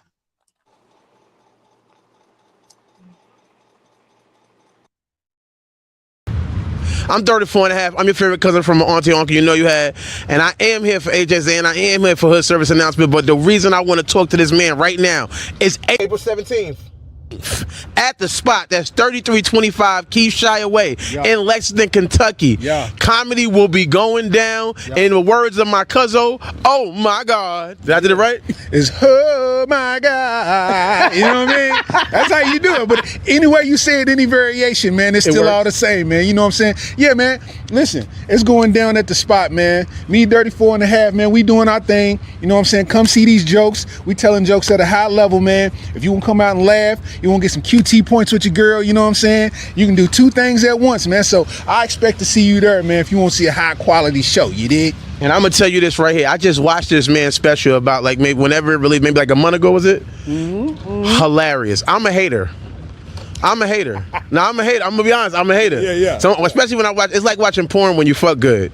It's sometimes you like, he ain't holding his leg right. Yeah. This nigga was holding his leg right.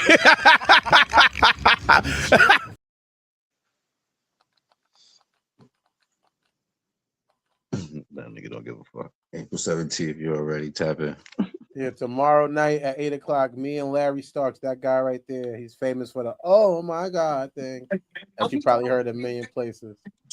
So please tap in with him.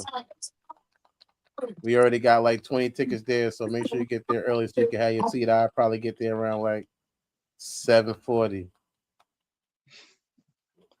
Go ahead, Sig, jump out the window. Love men protecting family secrets. Is protecting family reputation healthy?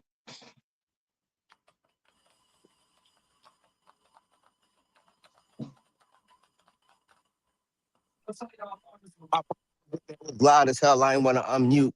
It depends on what you are protecting, and it also what the secret is. For real. Like I think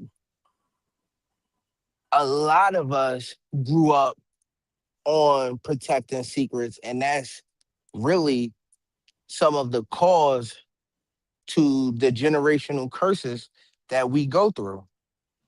Mm-hmm. You feel me? We were lucky enough that not to have some of that weird ass shit that other people was going through in the hood, but just stuff like that. Yes, you should protect your family's reputation and your family's name, especially if that's how you earn your coin. But again, like anything, it's to a certain level and a certain extent. And I land with that. Respectfully. Mo, should we protect the family reputation? Is it protecting it healthy? I think there can be some healthiness that can be obviously included in it, but I feel like again, I do have to agree with Sid wholeheartedly this time. Who am I protecting this from? You know what I mean? And also, I think that there's a difference between current things happening and things that happened in the past. That's also different. So I feel like, why am I feeling like I have to, protect this person for something that happened to me in the past or whatever or not? So I just feel like it's all about who you're protecting it from and why.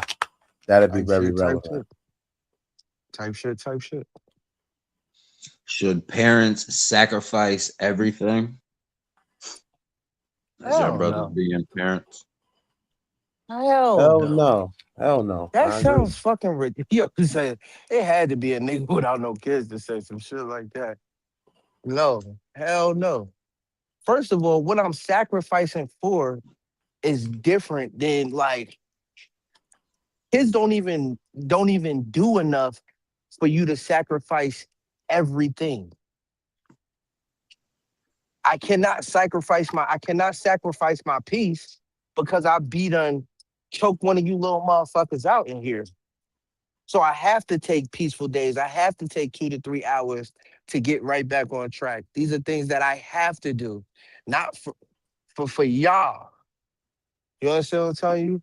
I can't sacrifice. Come on, that just sounds ridiculous.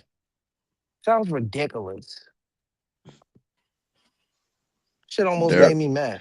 To me, sacrificing too much for your kids is going to leave a level of resentment because For I feel them. like when you sacrifice too much, it definitely creates a level of expectation a lot of Word. times. So you're going to expect your kid to give you that same sacrifices, and there's a chance your kid might not be in that type of person. But then, to some extent, you can't expect it because they're your kid. So it's like you're gonna kind of probably you're gonna put yourself in a bad situation for what? It's like you don't need to do that. It's a waste of your energy. Don't put all that sacrifice in there. Nah, just get them what the most you can give them. Yes, but don't be putting yourself into complete debt. No, I had the I'm TJ, not TJ. You putting yourself in complete debt to prove that you love these kids, and yeah, it's gonna end bad for you because kids is one of them things that's to some extent has no reward or you don't get reward, and it's one of those things that you do that people feel like you're supposed to. And like if I told you I pick my son up every day from school, you're not gonna have a parade for me. You're gonna be like, that's what you're supposed to do. You're supposed to pick him up from school. How you gonna get home? You're not thinking about the gas I sacrificed or the time the things I couldn't go to because I had to make sure I was there to get him off. All you're gonna think is that's what you're supposed to do, and that's the reality of life. So a kid is But And even those are the little things. but that's The still a word I think is sacrifice. the word we get in. Yeah, it's the word that I use for the scenario that we get hooked up on, and it's not some sacrifice. Doesn't have. I think we have the negative connotation of it of from that aspect from hearing it, and then that's how we display what we talking about. But so much sacrifice is not a bad thing. You are fulfilling the expanded version of yourself. You are pouring everything of what made you valuable and stuff that you deem as a role yourself as a good role model into your expanded yourself. You feel me? This is a force that it sustains the world. Is So is it's not the negative notation of it. It's just what sacrifice means. Sacrifice means to do something that on normal circumstances you wouldn't be willing to do. That's what a sacrifice is. So it's not the negative notation of it, is the exact definition of the word. So when you say sacrifice, that's what I'm thinking of. I'm respectful. thinking of something that I wouldn't normally do, and I do it for my children. Like Dirt said, as far as wasting the gas to go pick them up, or canceling plans, or constructing my schedule to fit my kids' schedule. That is a sacrifice. Before I had kids, I never had to do that. Anytime was fine. You And feel that's me? where the sacrifice comes in because is that the gas for the school. Those are is almost like you said, you have to do that. That is a thing that you have to do, low key. You don't have to, but you have to. It's not a The thing that you have sacrifice to comes do, from especially before you have so many absent parents in the world. the So it's not sacrifice I something would that you say have comes to do. It's from something that you sacrifice to do. but it's And seen that's as and that's the thing with parent. Not to cut you off, but I'm saying that's the problem with parenting. It always seems like something you have to do, opposed to is something you're doing.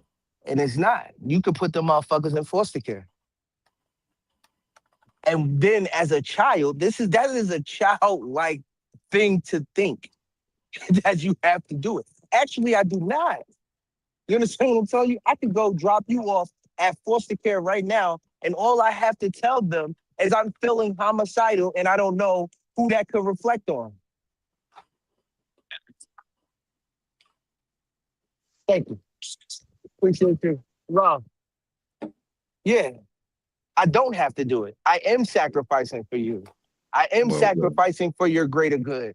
You being here, you eating my food, you using my electricity. I am sacrificing all of that for you. If it and wasn't for that's what kids, I'm saying. What you made of yourself. If you are a person that had achieved some of your dreams, one of your dreams, or any of your dreams in order to model that for your children, for them to pick up. So like Mo said, so they don't feel resentment, because you don't want to work all your life and hand it over to a kid who will be, you feel me, who feels entitled or who feels guilty because of your hard work and your ethic. Now feels, I have to repay my parents back because all their hard earned sweat that they put in. You don't want to get that. So there's things that you've done and did in your life that model, I'm saying, which is the sacrifice. That's the sacrifice. It has Yeah, really but nothing to do I'm with not gonna. the, well, I hear you. I would say what I'm explaining is the metaphysical part of the sacrifice. Yeah, but What the metaphysical parental part, to I'm giving you. children. I'm still only giving pieces of it to you. I'm still withholding of it. So that's really just, we're talking about sacrificing information. Yes, I will sacrifice every bit of information that I have to my child And resources, which you deem and valuable, resources. Yes, I will do that. All of that. whether it's financial, physically, or spiritually. Not, I can't sacrifice all my financials because then we wouldn't have nowhere to stay. I'm not saying sacrifice your you, finances. you you just said that. I Yes, said I I said will. you're I do. sacrificing Yeah, whether it's I financial will. or spiritually. This is Yeah, I what will. I will sacrifice pieces of everything, not all of. See, the sacrifice part isn't the thing that we got hung up on. You yeah, said all. Would you yeah, everything. sacrifice all? When you say all, that means everything that I have, whether it be all of my emotional, all my financial, all my all. That's the word sacrifice is not the problem that we had. It was all. It's I'm not all. giving my yo, listen, I have a hard time giving my all. You breaking up.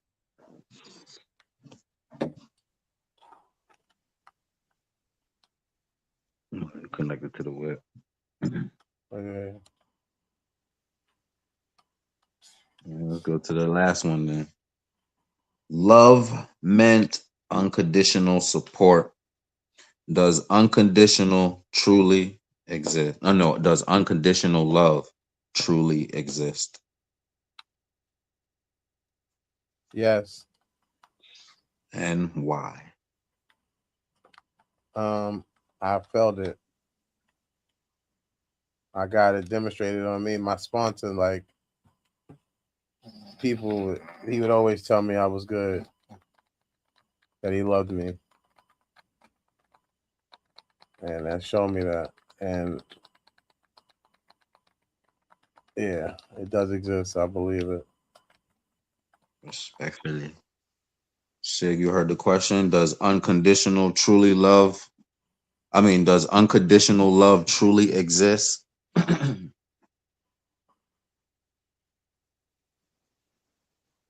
I would say yes, it does, because I portrayed it myself as in putting a boundary between a loved one where I had to step away from a toxic situation. You feel me? And if you do that out of respect and safety for you and the other, that is the most unconditional love that you could show to one. Not the most, but that is up there on the list. You feel me? Something that you don't wanna, because everybody got this, this light inside. So you don't want to kill one's own divine spark that they got by by them shutting you down. You did. Respectfully.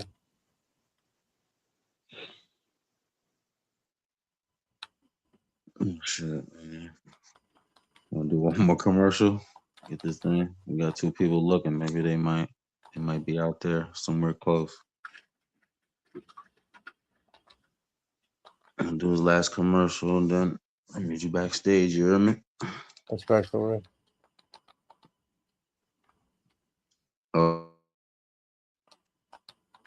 17th. Hurry up. April 17th, we're gonna be out here tomorrow. That's tomorrow. It's not any other time. It's tomorrow. We will be with y'all tomorrow, man. We're gonna be having some jokes with y'all.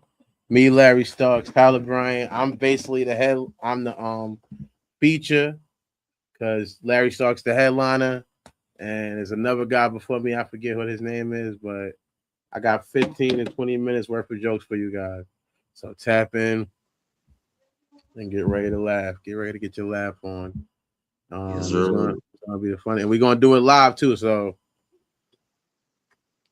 if you ain't watching it now, you can watch it then. You can watch it with us and get in tune with us and be tapped in and see what's going on. We got you. So come through and watch it. Watch it live on YouTube, or come watch it live in person.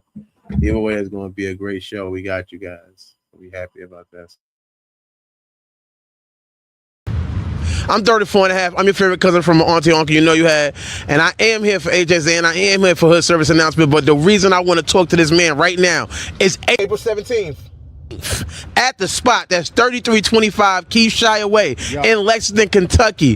Comedy will be going down. In the words of my cousin, oh my God. Did I do it right? It's oh my God. You know what I mean? That's how you do it. But any way you say it, any variation, man, it's still all the same, man. You know what I'm saying? Yeah, man. Listen, it's going down at the spot, man. Me, 34 and a half, man. We doing our thing. You know what I'm saying? Come see these jokes. We telling jokes at a high level, man. If you want to come out and laugh, you want to get some QT points with your girl, you know what I'm saying? You can do two things at once, man. So I expect to see you there, man, if you want to see a high quality show, you dig? And I'm gonna tell you this right here. I just watched this man's special about like maybe whenever it released, maybe like a month ago, was it? Hilarious. I'm a hater. Now I'm a hater. I'm gonna be honest. I'm a hater. Yeah. So especially when I watch, it's like watching porn when you fuck good. It's sometimes you like he ain't holding his leg right. Yeah. This nigga was holding his leg right. At the library, he had to make a noise at the library. Facts, man. That's what we do, man. We put in work, and the results show for themselves, man. Our resume ain't never been on trial, man. Real deal funny. So you know what I'm saying? The 18th at the spot, y'all pull up. You dig? Thank you, my God. Bless.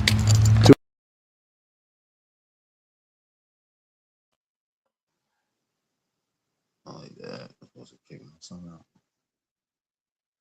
Appreciate you all my co-pilots flying out with me, man. Blessing success to y'all. Tonight was a good one, but you know, the night wasn't really about relationships. It was about roots. Because the way you love today is deeply connected to the way you saw and what you didn't see growing up. Some people grew up with affection, so they give it freely. Some people grew up without it, so they don't even know where to start. Some people saw love. That's even when it hurts. So now they confusing. So now it's confusing. During it with commitment. So and some people saw love disappear without explanation. So now they struggle to trust anything that feels too good. But here's the truth. Your childhood may have introduced you to the love, but it doesn't get to define it forever. You get to question it, you get to reshape it, you get to decide what love looks like in your life. Now, just because something felt normal doesn't mean it was healthy. And just because something feels unfamiliar doesn't mean it's wrong. So tonight's question, what did love look like growing up? It's what do you want love to look like moving forward? Because healing is choosing something different on a purpose. Until next time, I know where you came from, but don't be afraid to build something better, something real, something that can finally land the way it's supposed to. Good night. Ladies and gentlemen, welcome to your destination. Please remain seated until you have properly processed. Keep your mind clear until next time.